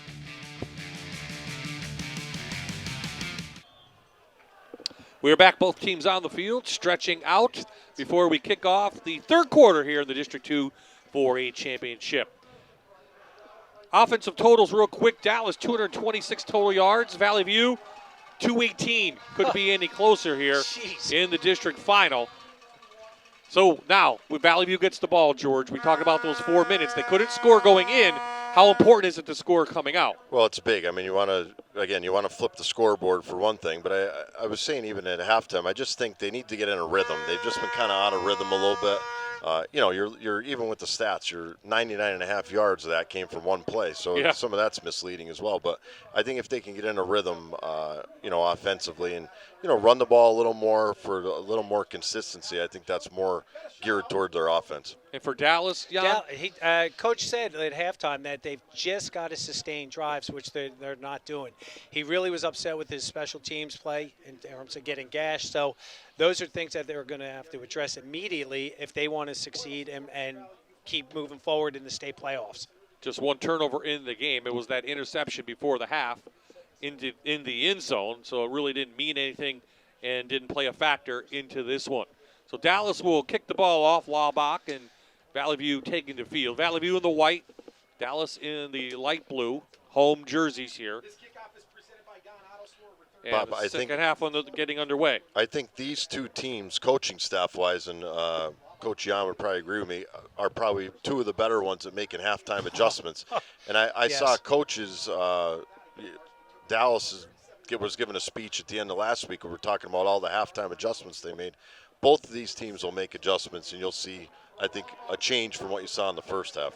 Well, and they have to because Dallas had the momentum that first quarter. Second quarter went to Valley View, and you saw the different adjustments we saw. Notice that, especially with Dallas's defense, they were playing that three-man front. They got gashed there a couple times by the fullback. Right. So, Well, let's see what changes both teams make. Valley View will get the touch back at the 20-yard line to start this second half. We're 80 yards away. when you were the head coach, was Coach Wasilchek, was he your OC? He was the OC. Okay. So he's used to this. I mean, it's Yeah, something this he's is- been it's in. in We've the been in, wheelhouse. we were in these games multiple times, so it's not something he's not used to. Last year, Valley View won 31-14. That was a district semifinal. Now we're playing for gold. Winner moves on. Loser, season ends. So Mimo at quarterback. I think they Nowhere to go. I'm going to say, is that? I think they're Wildcat there. Yep, I think That's is Higgins. Higgins. Yep. So Higgins carries the ball. No gain. The only thing that I haven't really liked about some of these is it's going to be a run. When they Yeah. have when they've put Higgins there, when they've put a Yes. fullback type in there, it's going to be run. So the defense a lot of times will stack the box, and they've Well, done a nice job. I'm looking at, speaking of defenses, they're playing more like a 5-2 right now. But again, they're playing so many guys within 6 yards. Higgins again. And I told you, I just don't think in the first half they had any kind of rhythm going with Higgins. So I told you before the game, he's If he got to get gets it- 100 If he gets it, yeah, or you close said to it. And he's not even close to that right now. And he's, and you can see, I think he's hobbled a little bit. You can kind of see him a little bit, I think, struggling to run. Just doesn't look like he has that burst that Right. he's had all season. But again, this is it. I mean, you're playing for literally the proverbial marbles right now. You're all in. Well, this is why the weight room, the offseason, everything comes right down to this game. So third down. Dallas would like to get the ball back. Out to Marino, and it goes incomplete, and it's a 3-and-out in the opening possession for Valley View. I'm sure not the way they wanted to start. Same play they've been running, slide a guy out to the flat, and they just did a nicer job this time covering it. Malarkey, the free safety, came up and really had a nice job. He was playing inside out, did a nice job trying to stop that. And again, there was just too much pressure for Mimo to make that completion. George, is that to set up stuff later on? It didn't look like down 2 they had any urgency to begin this third quarter. Machewski lost the ball. Went out of bounds before Valley View could recover. I believe it went out of bounds. Let's see what they're going to call. They're going to call Dallas ball, I believe. And probably a good call. That's tough. Again, here they had pressure on the punter. Pacheski's just, coming back. I think he hesitated. Do I, don't I? And it just.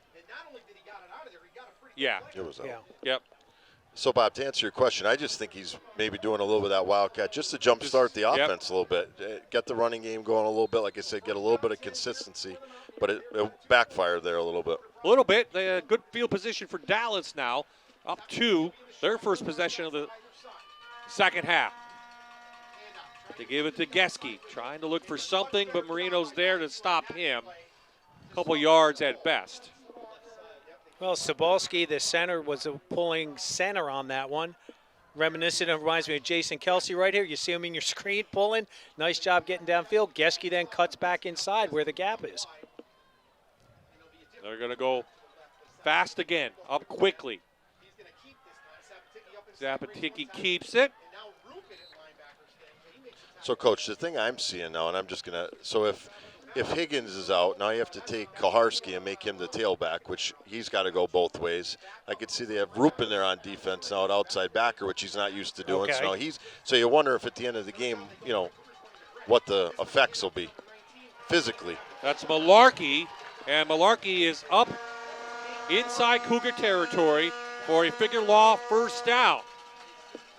Well, Coach, to that point, these young men have been conditioned all year. They know this. They've got to pull it out, what's ever in the tank is going to have to go into the extra tank that they may not. Right, you got to find a way to, you got to dig down deep and find figure that out a way extra to do gear. it. That's only the 4th carry for Malarkey on this season. Zapatiki going to go long to Machevsky. 2 Cougars down there. It's knocked away by Kaharski. Zavkov also there. And it goes down incomplete. Everyone getting up a little gingerly. So I'm going to say Say from it, a Coach. defensive perspective, I'm just going to, you're not going to beat Kaharski deep 4 times in a game. I'm going to guarantee you that. So you got him once. Fool me You're once, probably right? not going to get him again. You can keep taking shots, but he's one of the better corners in probably District 2, if not the best corner in District 2. You're not going to get him more than once on that play. That's Geske, a couple at best, again, off that left side. Boy, number 4 for Valley View came up so quick. And again, I thought he was going to drop him for a loss. And Geske, boop, just hits the brakes, cuts back inside. Marino, too, number 5, looks like got the hit. Marino's been really good for Valley View this year. I think, again, we're has, talking about better players. He's one of the better linebackers in the league, definitely in Division I. I mean, yeah, go ahead, Bob. 122 total tackles coming in, I would say pretty good. 10 for a loss. This is my first time watching him live, and boy, does he fill the hole extremely quick. Zapatiki looking left, and no one open. Has to pull it in himself. Cougars there. They say the ball's loose. Referee right there. It is Valley View ball. First turnover for Dallas, and the Cougars recover. Well, this is what we knew this was just going to be a battle the second half. I mean, Dallas stopped them on the opening drive. Now Valley View forces a fumble. It was going to be 4th down, and I think it would have been 2 plays, Coach. What would you think? I'm going to guess. Although, I don't know. I mean, he might punt there. He might have punted in that position, pin him down again. They didn't get much there. I mean, but again, we've seen in this game how quick things have flipped. The script has flipped really fast where Valley View's down there, and now they got a lot of momentum and energy. Back to Reed, the fullback. Ooh. He powers up. Good push there. So, Coach, enough with that garbage with the Wildcat and everything else. Right back to and hand it to your fullback. First Boy, and 10 on a 6'1", trap. 215 pounds. He looks like, up here in the press box, he looks like he's 240. He's a big kid. Against Berwick, the first meeting, September, had 11 carries, 129 yards, and a touchdown. So they will feed him the rock. Kaharski. Nowhere there. Dallas there. Gets out of it and powers up through. Flag comes in late, though. Close to a first down, but let's see what the call is on the field. Kaharski's slippery. So you see this is that counter we said in the first half. He's wrapped up. They spin him, and he spins off. And personal foul. Face mask. They're going to tack on as Malarkey pulled him down, and it's a figure law first down inside Mountaineer territory now for Valley View's knocking on the door. Back to our normal plays, though, Coach, right? So yes. You get trapped the first play, Redskin counter the second play. See, I know that because I'm an old guy. I know what the Washington counter tray. Flip to Kaharski now, in for Higgins. Kaharski, he's slippery, as you said. He slips his way through up to the 30-yard line. Boy, I thought they had him for another stop, and again, he just spins. You'll see this in your screen, folks. Gets here, watch, spins, and then he still keeps going. Shifty, right? He used his blocker really well there. They got an extra guy out front to block the outside linebacker. He waited for the block, cuts off, and something that should have been maybe a 2-yard gain ends up being 4 or 5. Valley View on the move. Light rain falling now here in the back mountain. Looks like a blitz. Mimo back has to throw it off his back foot, and it goes out of bounds. Got a little pressure. Yep, good coverage by Gavin Lewis back there, the 5'10", 155-pound junior. I like it. It's what we said in the first half. You're 2 downs here. You're at the 30, so you can take a shot. That's the shot. Again, I'd assume here it's probably going to be a run, and then you're going to be 4th and short, you'd hope, and then you got to make a decision. I imagine fullback. I mean, he's gotten some great yards for the Cougars tonight. So it looks like Cam Higgins not back in. We mentioned he was injured in the first half, a little gingerly, holding him back. Karski now's the man. The tackle put him over the 25, and it is a figure law first down.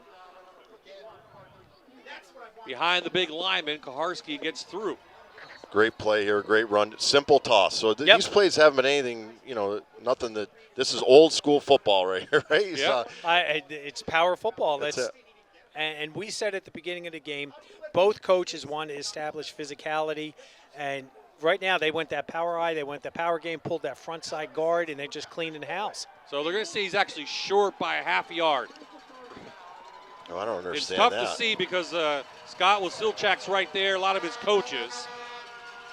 He had to get to exactly right on the 24. He's just over the 25. So fourth down now again, clock rolling. Dallas blitzes, and a little tush push from Valley View has them now to the line to gain, and it is a figure law first down. We've seen, I think now, again, this is Scott's offense right here, right? This is some of the stuff we saw in the first half isn't not his thing. This is his offense. Get in the eye, run the ball, and then every so often you'll see him. He'll throw a pass. It'll be something that usually you can't make a mistake on. Move the sticks and just keep the drive. Chunk the clock up. Yeah, big right? time. Yes. Reed, Dallas right there. And Good for tackle. years, Coach, what we would do is, we wanted to do this because our guys were all going one way. We wanted to come out, and we felt we could wear teams down in the third and fourth quarter. By the end of the fourth, and you needed a drive with 3 or 4 minutes left. The other team had their hands on their hips. They were, almost on all fours, and we're still running ahead because our guys are only going one way. And that was a credit to you and the district and the way these kids prepare, that they knew they have a shot to play one way, which is unusual in high school football. Farrell had the tackle. Saw his ripped jersey. Back to the eye they go. Comes the blitz. Mimo back. Good coverage. Uses the ball. Rupa's right there. Again, it is raining. He slipped out of his hand. Back to the 31, but Valley View retains possession. But a third down coming up. So you'll see right here, Coach, this is just a play action, fake. He's tried running one hand. Great job by the defensive end there. You see him stick his hand in, punch it out. And Roop was just in the right place at the right time there. Third and long now for Valley View, trailing by 2. Missed an extra point, and they went for 2 and missed that. Emo in the shotgun, and we're going to have a timeout. So Valley View called timeout. 4:36 left in the third quarter. And you see Coach Wasilchak talking to Christopher Zapkoff. It's the hidden gem for your furniture shopping. C&O Furniture and Mattress Showroom in Einan has 28,000 square feet of living room sets, dinettes, recliners, and bedroom suites. Visit C&O Furniture and Mattress Showroom, 265 3rd Street in Einan. C&O Furniture and Mattress.com. Back in the back, Mountain Rich Manello and his assistants talking to their defense. Valley View's knocked on the door a couple times and just haven't been able to get the score or take their first lead of this game. It's been Dallas has led throughout. I don't know if he'll run it. He loves those screen passes here, like that middle screen, but it looks like they're going to go empty. This could be a quarterback draw. Four-man rush over the middle, in and out of the hands of his tight end. That could be a slippery ball, and fourth down now. Well, he had him. They did that tight end. They went double tight, double flankers to the right, and they just did a crossing pattern with both tight ends. The linebackers, they kept everything in front, but that's a dangerous play.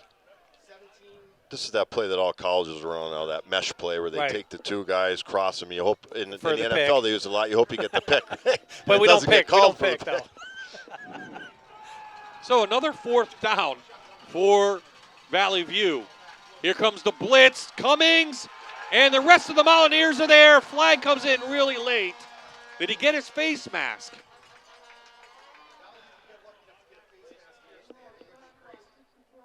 I thought it was holding, but I'm not sure. Let's see.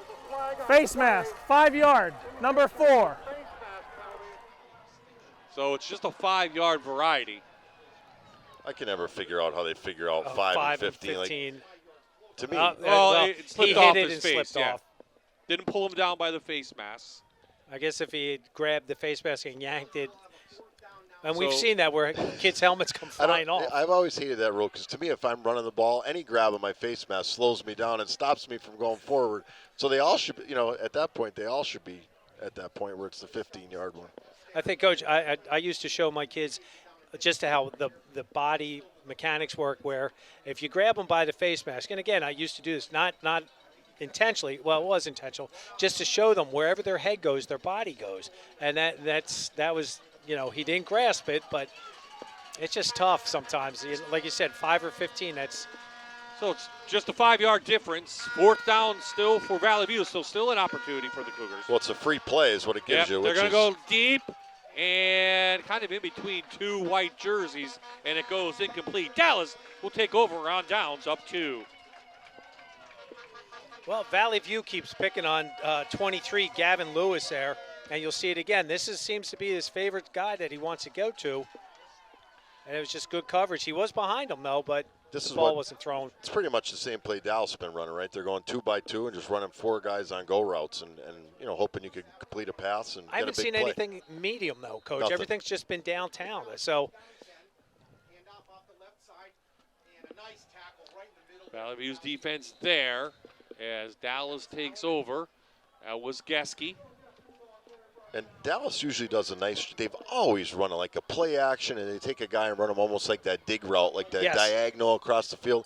And they ran it last week a couple times too, but I think they ran it one time so far. I haven't seen any boot waggle action too, which I know Coach I know he has it in the playbook. Nolan on the tackle. Back to Geske. Can he get to the outside? There's another hole. Flag comes in. So this one's going to be back for Dallas. So Dallas opened the season Holding 9 blue. 9 blue holding. with a good win at Abington Heights, 31-28. And we just know that Abington really, There's the hold. Coach Reps just does a nice job up there. He endured the storm over the last couple of years, and they had a pretty successful season. And then had to come back to beat Crestwood 42-35. They scored 21 points in the 4th quarter.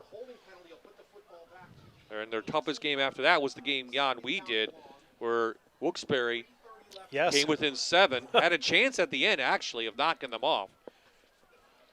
And they won that 14-7.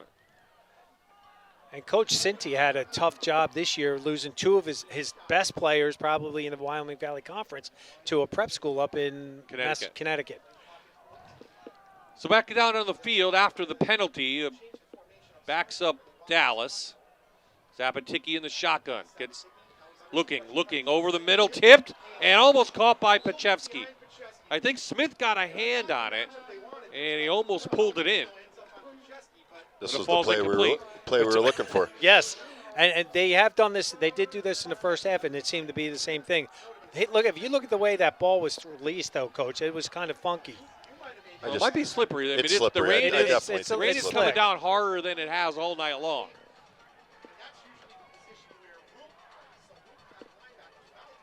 No one scored here in the 3rd quarter. It's 14-12 at the half. Long 3rd down. Zapatiki back. Going to try to get it all. Goes down, and it's knocked out by Leslie. Great defense. No room at all. Clock stops, and Dallas now forced to punt. Valley View should get good field position again. Well, Leslie did a nice job with that coverage in there, breaking that ball up. Good ball this time by Zapatiki. Great job. He had one hand in between the receiver, and then he knocked the other with his right hand, knocked it down. Those early holding penalties really put you in a bind. I mean, we've seen it all night tonight. I mean, the teams have had nice drives going to get a penalty, and all of a sudden the drive's over. Laubach's high kick McLean, fair catches it, bobbles it a little bit, but again, Valley View right at midfield. So can they put a drive together to take their only lead of the night? Well, we'll find out. They'll start actually in Mountaineer territory. They had opportunities, several now, in this second half of this game. Well, the second half so far is what I'm saying. It's been penalties. They've had nice. Both Both teams have had yes. decent drives, and all of a sudden you get a penalty. And when you play against a team that has, each team has a good defense, you just can't come back. 2nd and 15 or 2nd and 20 is tough to get a first down. Back to Kaharski, who's taking over for Higgins. Coach, I don't know. He's up. Sorry, Bob. I apologize. I don't know how many plays you had for 2nd and 20. I mean, you don't have too many that you can go to. No. You just hope you can chip away a little bit and make it at least manageable, 3rd and 15 or 14 or even 10. But And, Coach, we talked about the at halftime adjustments. It seemed both of the defenses have done a real nice job adjusting to what the opponents have been giving them, but penalties have just crushed both sides. Power eye. Emo kept it, but he was caught from behind. Not sure if he was supposed to hand that off to Kaharski or not, but Dallas read it. Nice job by Williams coming in. no, that's a play. That's just we put that in a couple years ago when Adam was playing quarterback. It's hard to tackle a 220-pound quarterback, so it pretty much was student body. That's just a student body play. So it gets you the tight end on that side, and then you end up with the quarterback carrying it with 3 blockers in front of him. So. And you saw number 56, the Zach Williams, came from the left defensive end and just jumped right on his back. So 3rd and long now again for Valley View. 3rd time they've started on the Mountaineers side of the field. They've scored once over the middle. And it is caught by Kaharski, and he's got a figure law first down. Nice pitch and catch. So great throw there by Mimo. They put you in a bad spot because they put trips to one side with Kaharski being the single receiver. And I always hated that as a defensive coordinator because you almost always had to go one-on-one. Or you got a double cover there, and then you don't have enough guys to cover the trips. Another big 3rd down conversion for Valley View. Mimo going to go right to it. Looking, and finds his tight end. Roop again. And he'll be right at the 25. Should be another figure law first down. So 2 passes completed for first downs. 1:06 left. Roop a little bit banged up. One of the things Mimo does so well is he gets his ball to his playmakers. You could see it in this half, especially when he's going to throw the ball. He wants to get the ball to Roop. He's trying to get it to Kaharski. He's trying to get it to Safkoff. There's the 3 guys that are going to make plays for them, and he's done a nice job of getting them the ball or getting the ball in his hands when he's had the opportunity to.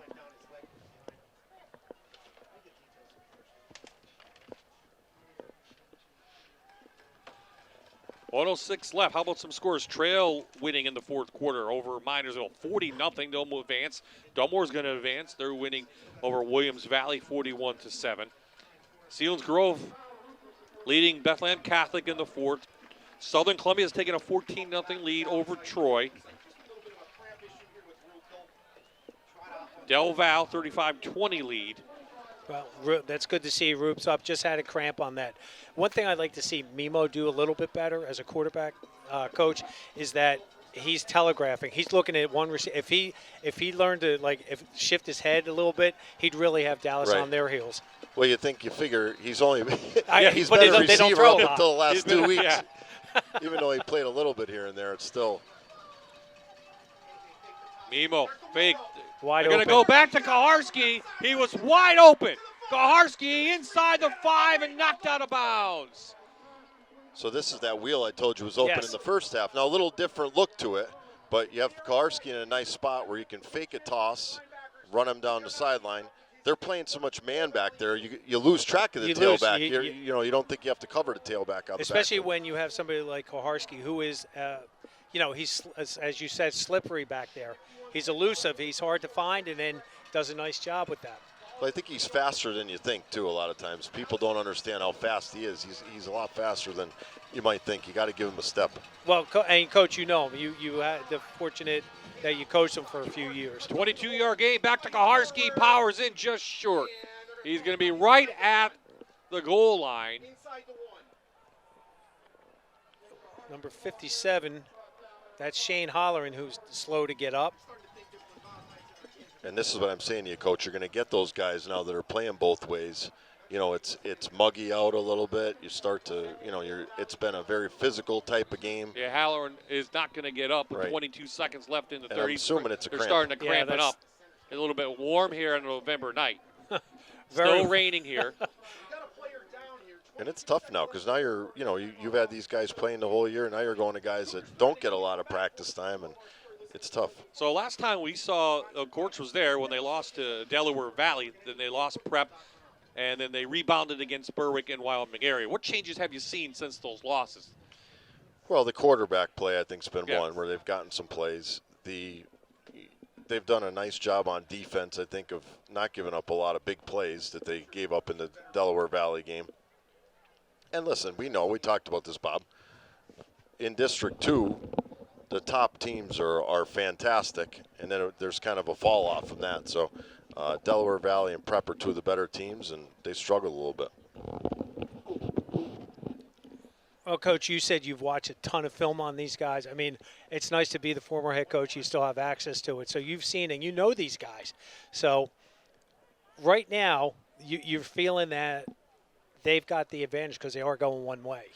I think some of these guys now you're seeing cramping for Valley View. They are going both ways. That's why I said you get a little nervous. Are they going to be able to sustain this as the day goes? Because we haven't seen anybody from Dallas cramp up yet. But these are some key guys that are cramping up too. You had Roop cramp up, and now you have Holleran cramping up.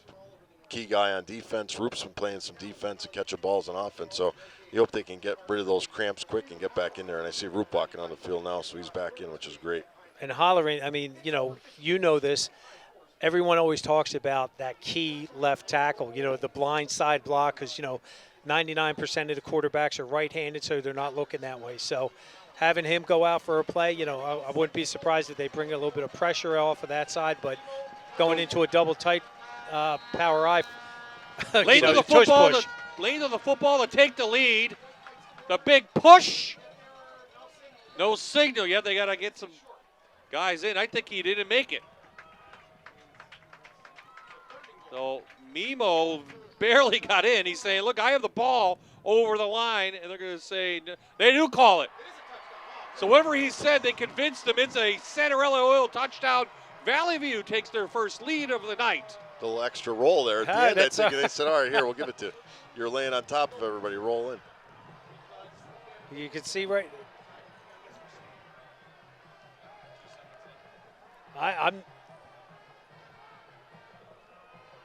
He couldn't even extend the ball. No, I don't think. Wow. I think the initial call was the correct call. Right, maybe his initial, maybe somebody saw him get over initially. I saw the referee run in. He was over the goal line. But well, it counts. They're going to go for two.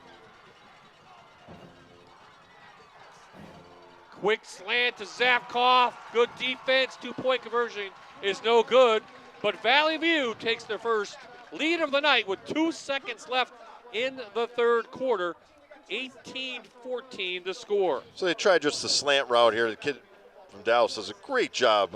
Number 23, I believe, does a great job getting Gavin underneath. Lewis, yes. Gavin Lewis does a great job getting underneath and stopping that 2-point play. George, twice tonight they've started inside Mountaineer territory, and they've scored. They're 2 for 2. So 4 times tonight, twice they've scored. So they take advantage of that short field. If you're Coach Wasilchak here, you pretty much chunked up the whole clock now in the third quarter, and you went ahead. And your defense has done a really good job, I thought, coming out to minimize Dallas. I don't even know if Dallas is a first down in the second half yet. You might be right. You're sitting pretty right now if you're Coach Wasilchak. You're happy where you're at. You just got to hope your kids can sustain this for, the last 12 minutes. We've seen Dallas, fight back. They keep having, they come right back after a score. They score a touchdown. So this game is going to go down to the very end, whoever has the ball last. And, Coach, I was going to reiterate what you said about the chunk of time that Valley View just took off the clock. I mean, basically, they chewed up 6 minutes there just on that drive. 7 plays, 47 yards. And I was reminded by his father, Chris Kaharski, that Nick, that's his first 2 targets of the year. He's had no catches coming in. Really? So he caught 2 catches on that Wow. one drive. A big one got them inside the 5-yard line. So Lewinsky will tee it up at the 40. Valley View is their first lead. And it's a big one. They just haven't really had to do that. You know, like we said, they've had their couple tough games, and most of the other games have been out of hand so early. They haven't really had to do things like that. 3rd straight appearance for Valley View in the district final. They have the lead in this one.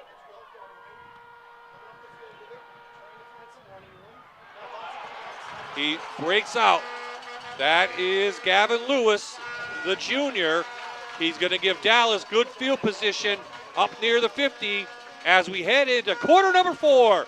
Sit back, relax, enjoy it. Still a winner to come. 18-14 to score here in the back mountain. Welcome back. We are back on a rainy night for the District 2 4A playoffs into the back mountain. Dallas down now 4. Valley View just scored to take their first lead in this championship game, but the Mountaineers have the ball right near midfield and one of their closest games of the year. Now, Coach Jan, remember we saw Wilkes-Barre and Dallas play. Dallas did nothing in the second half. They scored all those 14 points in the first quarter, I believe. It's similar to this. They only won first down in this third quarter in this game. It's deja vu. And they're, except this time now they're down coming in the fourth quarter. Dallas has got to counter right now with a score. Similar to the Abington game, they have to come back again. Geske bounces off tacklers and then carries a bunch of Cougars, but a flag comes in. 2 flags come in. Well, Coach, this is what you said earlier. You get a great you get a great play, and now it's coming back for a hold. This has killed their drives. And it's just they've had some decent field position, but it's been a holding penalty or an offsides or.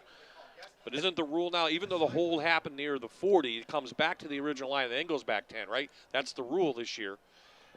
It's not a spot. Well, I think that's on the holding behind the line of scrimmage. Yeah, it's only a 10 instead of a 10 from the 5 yards where the quarterback was. Personal foul, 15, 11 white. Nope. Okay. Well, it's going to go against the Cougars. Well, let's see if we can see it. Yep. There was emphatic flags coming in, so I'm assuming it was. Oh, right there. Yeah, you saw his head Zavkoff jerk to the got left. a hand in his face. Both referees called it, and the figure law first down is now up to the 25. Pump fake, Zapaticki, no one open. Zavkoff with the coverage downfield on Pajewski and Kaharski. They had him double teamed. So they took his favorite receiver out. He had nothing to do with it but to throw it out of bounds. I haven't seen their misdirection play, what I'm calling their misdirection, where they pull the guards to the right and then the quarterback goes to his left. And that seemed to work, but not. I think the misses have hurt them, though. Like you get a nice play there, and then now you go 1st and 10, and you get the miss. Now you're 2nd and 10, and Valley View's defense has been doing a nice job. They're playing stout up front, making it tough for Geske. So I don't want to say it's a wasted play, but technically it's a waste. It's almost like a wasted play with some of these, where get a couple yards and move the sticks. Keep the chains moving, right. And I know Coach Manello, one of the keys to his game was to find hidden yards on kickoffs, and he did that to start this fourth quarter. But, Coach, I agree. You got to sometimes, get something going. Just get some positive yards so you have a manageable 3rd and short or medium. So it is 3rd down. Zapaticki going to get the play. 10 on the play clock. So they've run that outside zone play out of this formation almost the whole game. Geske cuts it back in and has room and has a figure law first down to the 10. Coach Iwanich, you just called it. You knew what was happening, right? I mean, but what's the job of a defense? You got to stop it. You could say, hey, we're going to run ISO. We're going to run toss, power, whatever. You got to stop it. And Geske, again, did a great job with his eyes cutting it back in. 13 yards on the play. They're inside the Kelly Mahindra red zone, and Dallas trying to take back the lead that they held for so long. Back to Geske with the lead blocker. Roop comes up, pushes him out of bounds.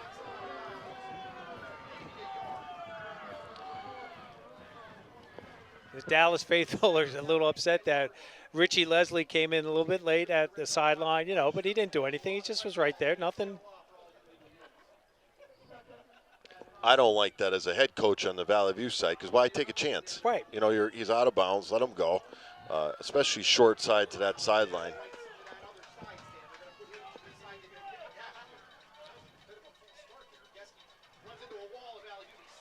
Geske still on his feet.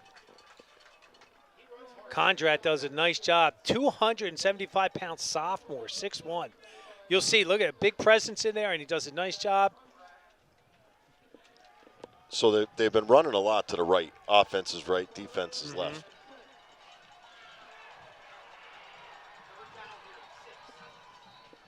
Valley View's going to have to burn a timeout. Timeout Cougars. 10:08 left in this game. Dallas at the 8. So let's hear what Dallas did all season. Jan, and Paul Pack, they beat them twice.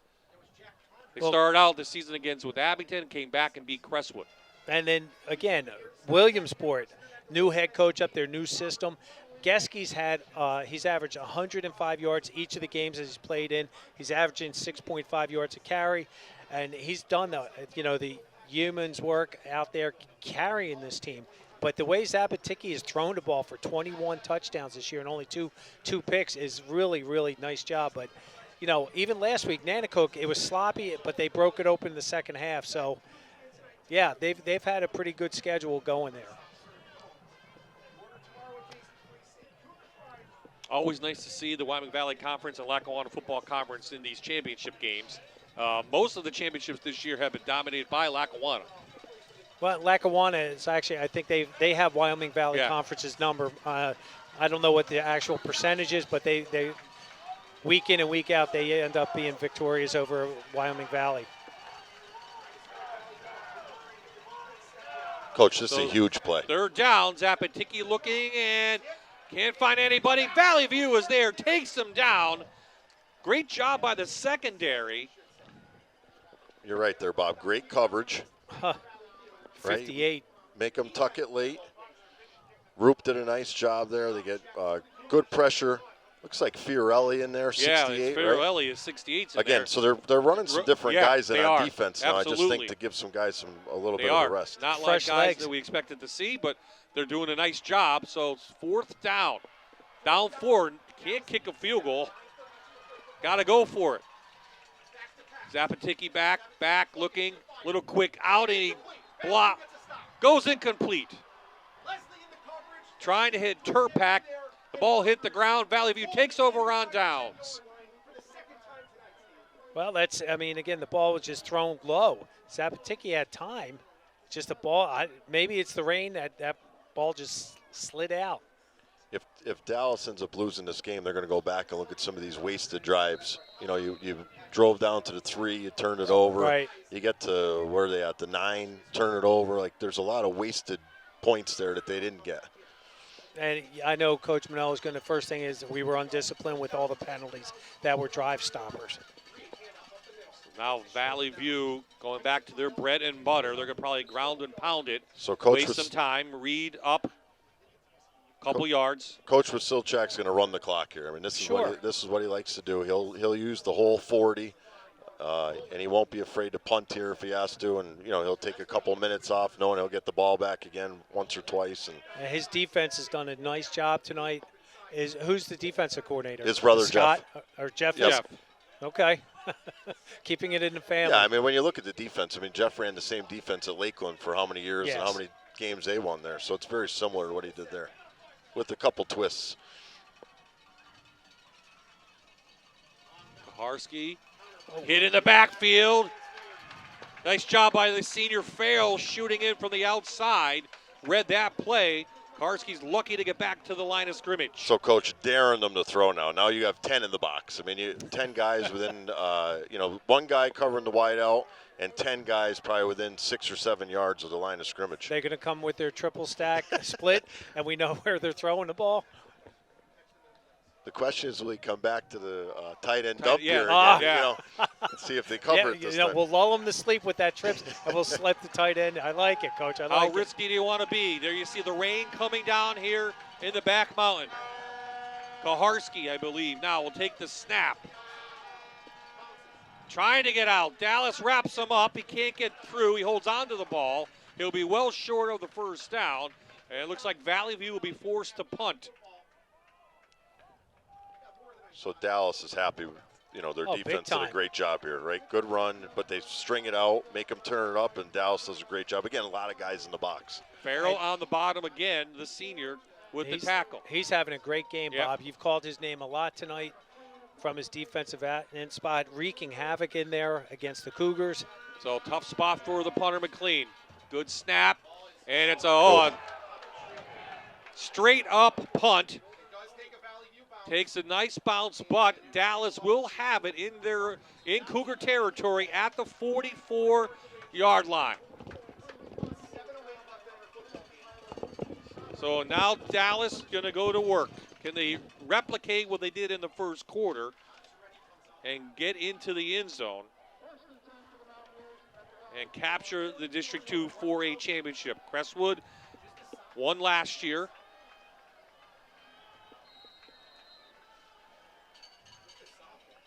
Chevsky comes in.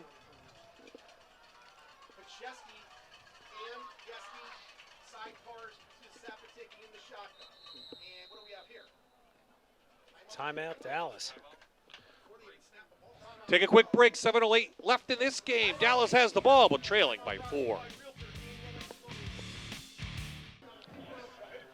We are back. Dallas has the ball. Clock rolling. Zapatiki went up for 3 yards on the first play of this drive. Started at the Cougars' 44-yard line. Dallas going to go quick. Zapatiki back, a little quick out. They get it to Pachevsky, but Valley View's right there. About 3rd and 3 now coming up. Well, I don't know if they're going to try to bait these the Cougars in there right now with all the short passes. That's been there. They just haven't thrown it. Right. You know, he's been open. Now he's finally thrown it. Zapatiki gonna go long, has a receiver, and it's knocked away. Leslie knocked it away, trying to get Gavin Lewis. Zafkoff also there. Nice job. I mean, he had him beat. Good ball. He gets his hand in right. Yeah, right. I don't think he got a hand on it. I think he just a little bit behind him, tough behind. on his shoulder there. So Zapatiki, 21 touchdowns on the year through the year, just 2 interceptions. 1,500-yard passer. 4th down. Thought Valley View moved, no flag. So now they're going to get the play.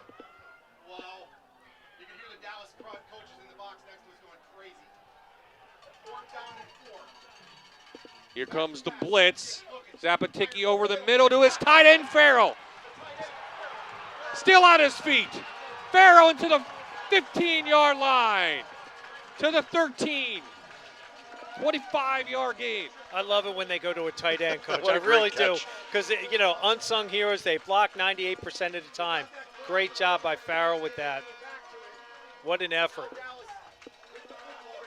Farrell's 17th catch on the year. Back to Zapatiki. He's got room. He's tripped up at the line of scrimmage. Gets inside the 10. So they're inside the Kelly Mahindra red zone again. I know they have them on the ropes, but chunk up some clock. Yeah. Like, there's still 6 minutes left. And now they're going to slow it down a little bit, but, man, I don't want to give the ball back to either team at this point. At this point.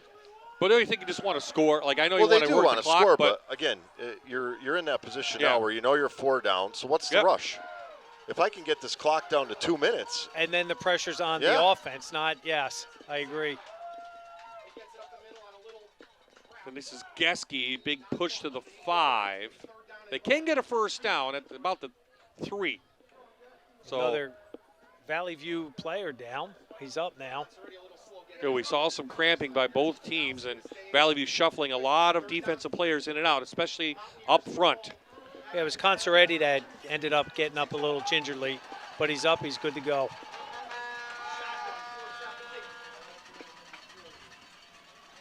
Now he's offsides. Oh, there's another flag.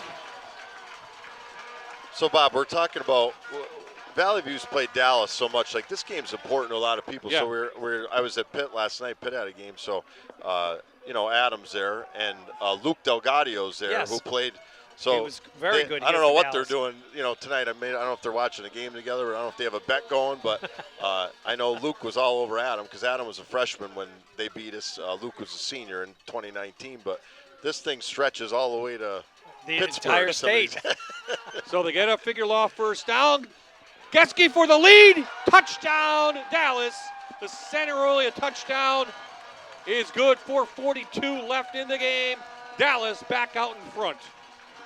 Well, Dallas just keeps finding a way to make things happen. Finally, I mean, the third quarter was a wash for them, and they just come right back to what they do best. They're just pounding and grounding. And Coach Wands, I agree with you.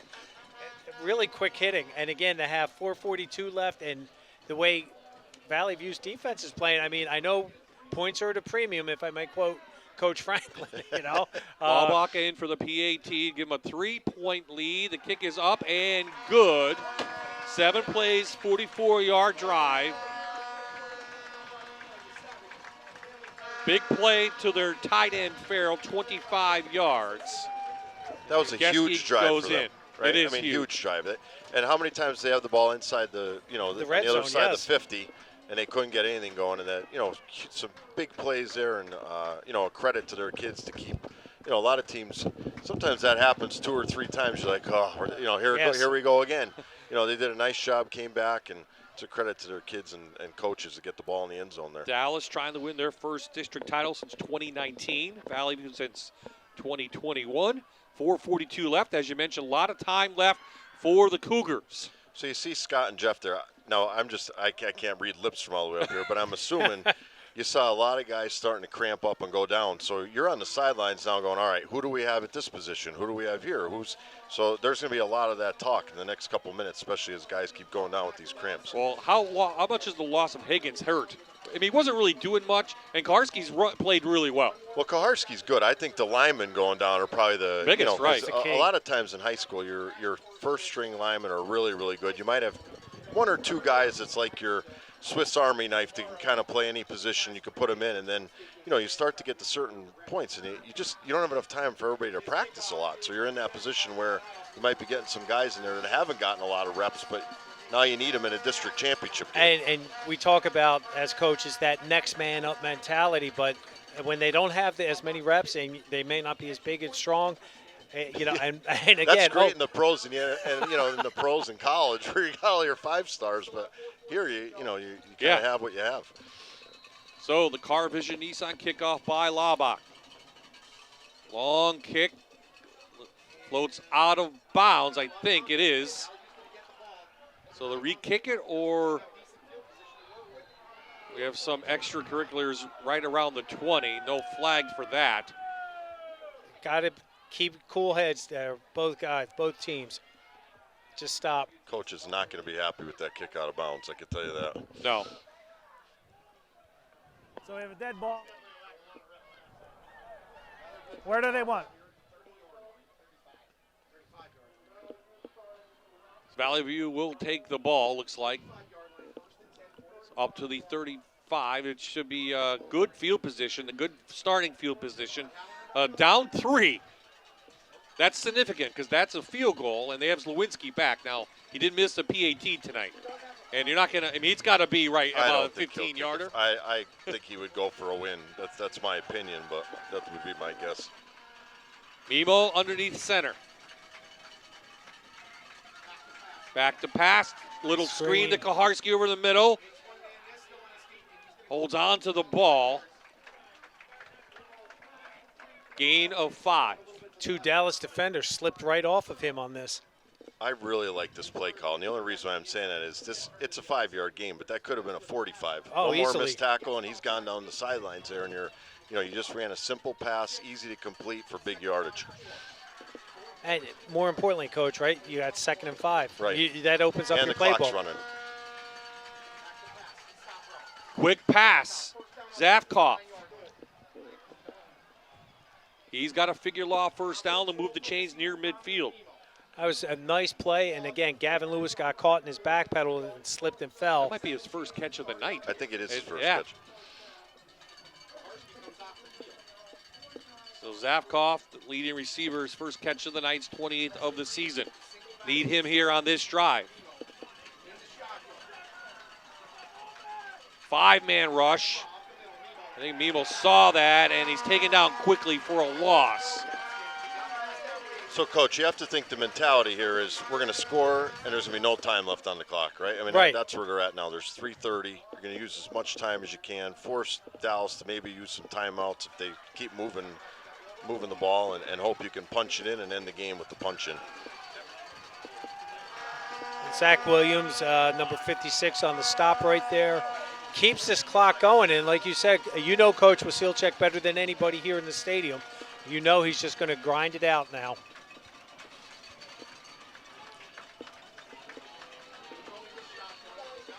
They have to call timeout. They had too many men in the huddle. That could have been a penalty. I still can't figure that penalty out either. And you can explain it to me, and it never is what you explained to me. 3:02 left in our ballgame.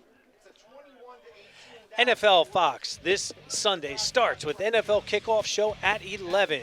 Then at 1, Dak Prescott and the Dallas Cowboys take on the Carolina Panthers in Week 11 action. Fox NFL Sunday, only on Fox 56. So after the timeout, Valley View's going to come back on the field.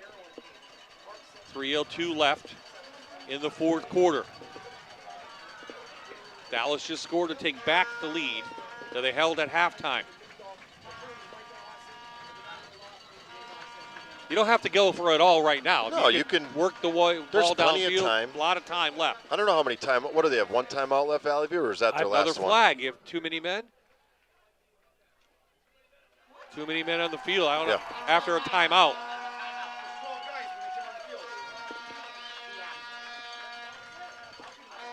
That penalty will hurt. That will hurt. That's not what you want, After especially a coming out of timeout. a timeout. Those are the things that drive you nuts as a coach. It's like you call a play, you get it ready, and you know that one of the players was thinking the last play that was called, and they just got caught. Well, sometimes you call a position group too, and somebody's normally in there, and you got to, there's so many things that can happen with interchangeable parts. To Kaharski, he can throw it. Goes deep, but it's going to be short. He got hit from behind. As Coach said, he got hit. 3rd and down now. Were you a little surprised at that? A little trickeration trying to go on? Yeah, I just think there's a lot of time. And with a wet ball, too, and it is raining out. Oh, he got hit. He got hit pretty good right there. Yeah. Do we have another flag? There's a marker right at the 46. Dead ball. Unsportsmanlike, 7. Number 7. Turpak after the play. Wow. Not sure where that came from. I saw, if we watch the replay, you'll see as Karski got hit from behind after the play, there was some jabbering going on. So, is that the taunting in quotes? I believe so. You see some? Wow, it went from 3rd and 16. Now watch it here. You can't really see it there, but 7 wasn't even in on the play. Maybe the 77 Cummings. Anyway, it's 3rd and short for Valley View. Karski has it, and he's got a figure law first down inside Mountaineer territory to the 38. That's a huge penalty. Well, that could be a game breaker right there. You're talking about a huge first down. Now you got 241. You only have to go 38 yards. And take your time with it. There's no rush.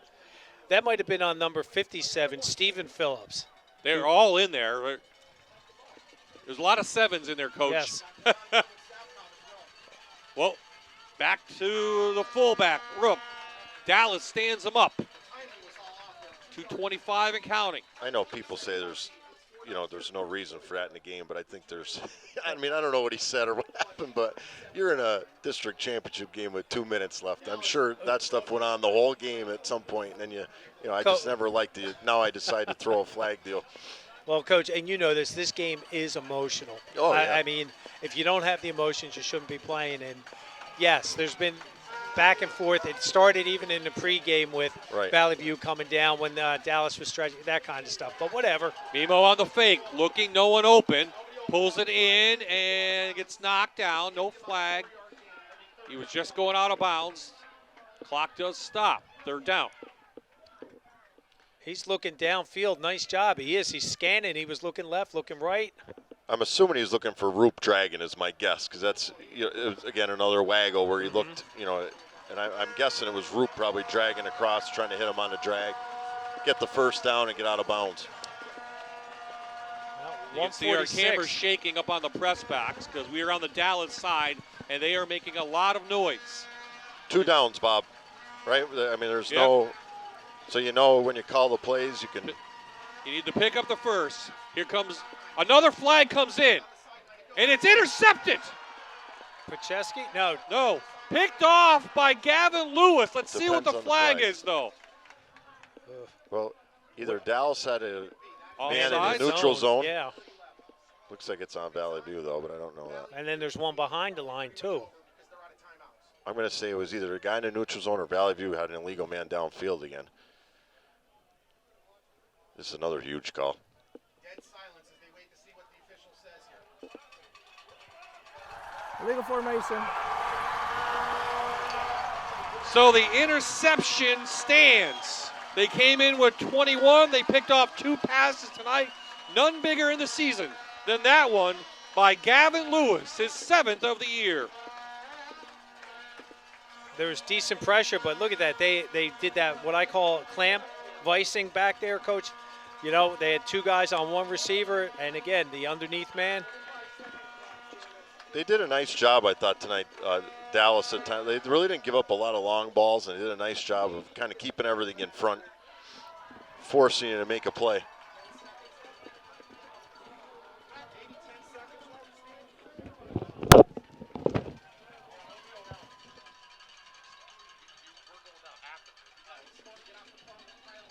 So victory formation. They shouldn't have to do anything here. Just take timeout Dallas. First championship since 2019. And that great team the Mountaineers had. We fouled, and I think that's the year they beat Imhotep. That was a good team. They went to the finals. Yes. Yeah, that was a good team. So we were 11-2, I think, that year, and the 2 were to them. they beat us twice that year. So and that's unusual. Or 10-2, whatever it was, but they were excellent. And they were senior heavy that year. He played big time, just that like was this when team. Coach brought all those kids up as freshmen. They kind of took their lumps. By the time they were seniors, they were world beaters. That was one of the better teams, yes. Probably the District 2's had, in 4A. At least, I coached for 16 years. They were one of the better teams we played in the 16 years I coached. So some finals. Dunmore advances. Selinsgrove advances. Lackawanna Trail advances. Prep playing tomorrow against Newman Goretti. Dunmore advances. Well, Coach, I don't think there's never an asterisk next to a win or a loss saying it was ugly or whatever, you know what I mean? They just got it done tonight. Valley View just came up short. This was a great high school football game, right? Really you got your $8 or whatever the district charges now. You got your $8 worth out of the game. They did it. Both staffs did a great job. I thought the kids played their butts. Like this is what you want for a district final, right? This is why they're playing. Glad you could join us all season long. It's our final game. George, thanks for joining us for twice this year. Thanks for having me. Congratulations, Coach. And Dallas coaches are making their way down, and they're walking behind us. Jan and I are going to get down to the field, take a quick break. We'll have our players of the game. Geske and Farrell from Dallas. I'm sure the 2 seniors be happy about moving on. Winner takes on Monsignor Bonner or Pope John Paul next week right here in the Back Mountain. That game will be tomorrow afternoon. Final thoughts, George? You mentioned the great game. Great game. Valley View had a chance. that's all you can ask at that point. I love Coach Manello. You know, all the credit. He's a great coach. He does a great job with his kids. You know, like I said, these were the two best teams in 4A playing, and it showed today. Congratulations to the Dallas Mountaineers, your 2023 District 2 4A champions.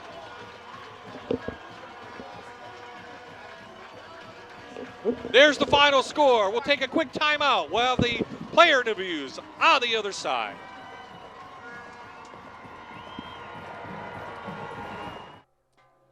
Well, we backed out to the field. The final score, 21-18. Dallas wins their first district title since 2019. As you can see behind us, they're ringing the bell here. Jan is going to get our players of the game, Dylan Geske and Nick Farrell.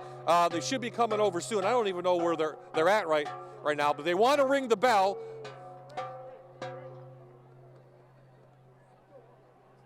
And I'll try to grab Jan and Dylan, but as you can see, it's pretty tough right now. A lot of excitement and joy right down here. The winner again advances to the state playoffs. They'll host it right here in the back mountain.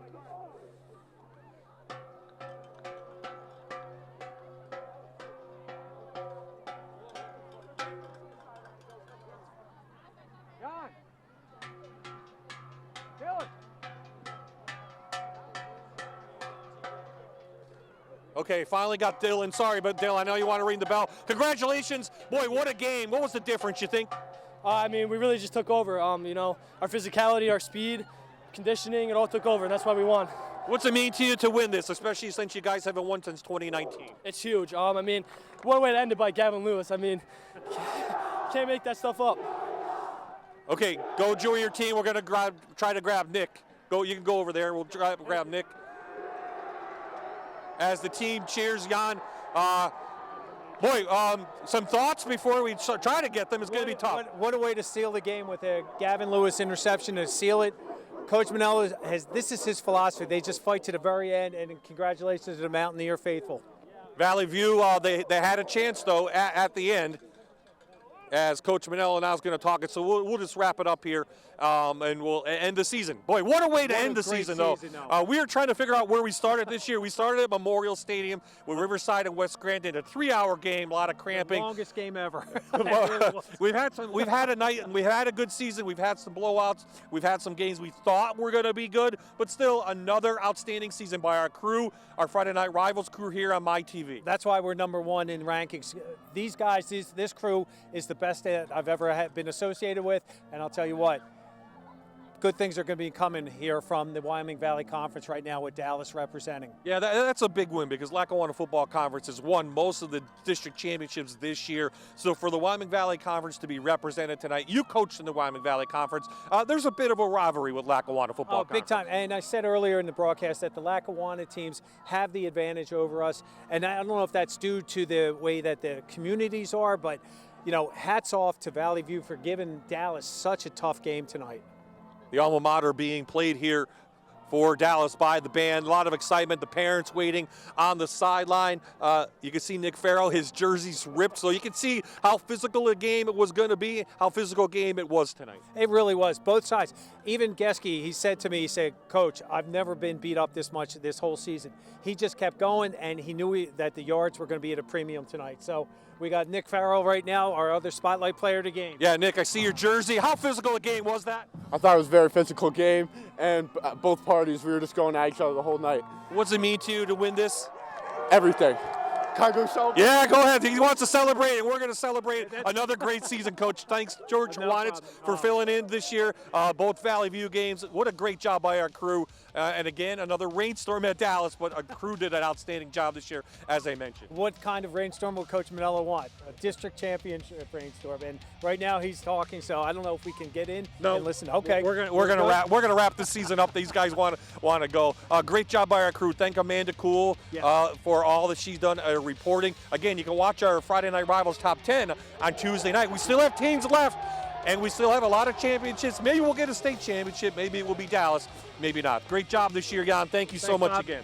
Thank you for everything. And again, the crew, my hat's off to you guys. It looks good, right? Yeah, absolutely. So that will wrap it up here from Dallas. Good luck to all of our area teams as they move forward in the state playoffs. Congratulations to the Dallas Mountaineers, your District 2 4A championships.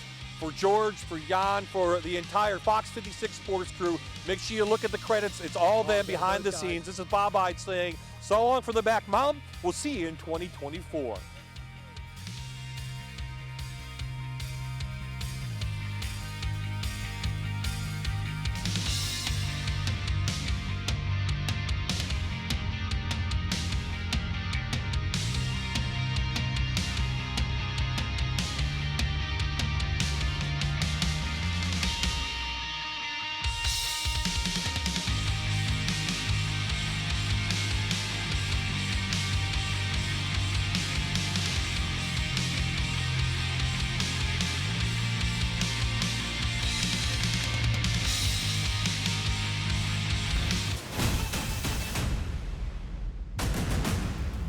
You're watching Manuka Subaru Friday Night Rivals, sponsored by USA Metal Roofs on MyTV WQMY.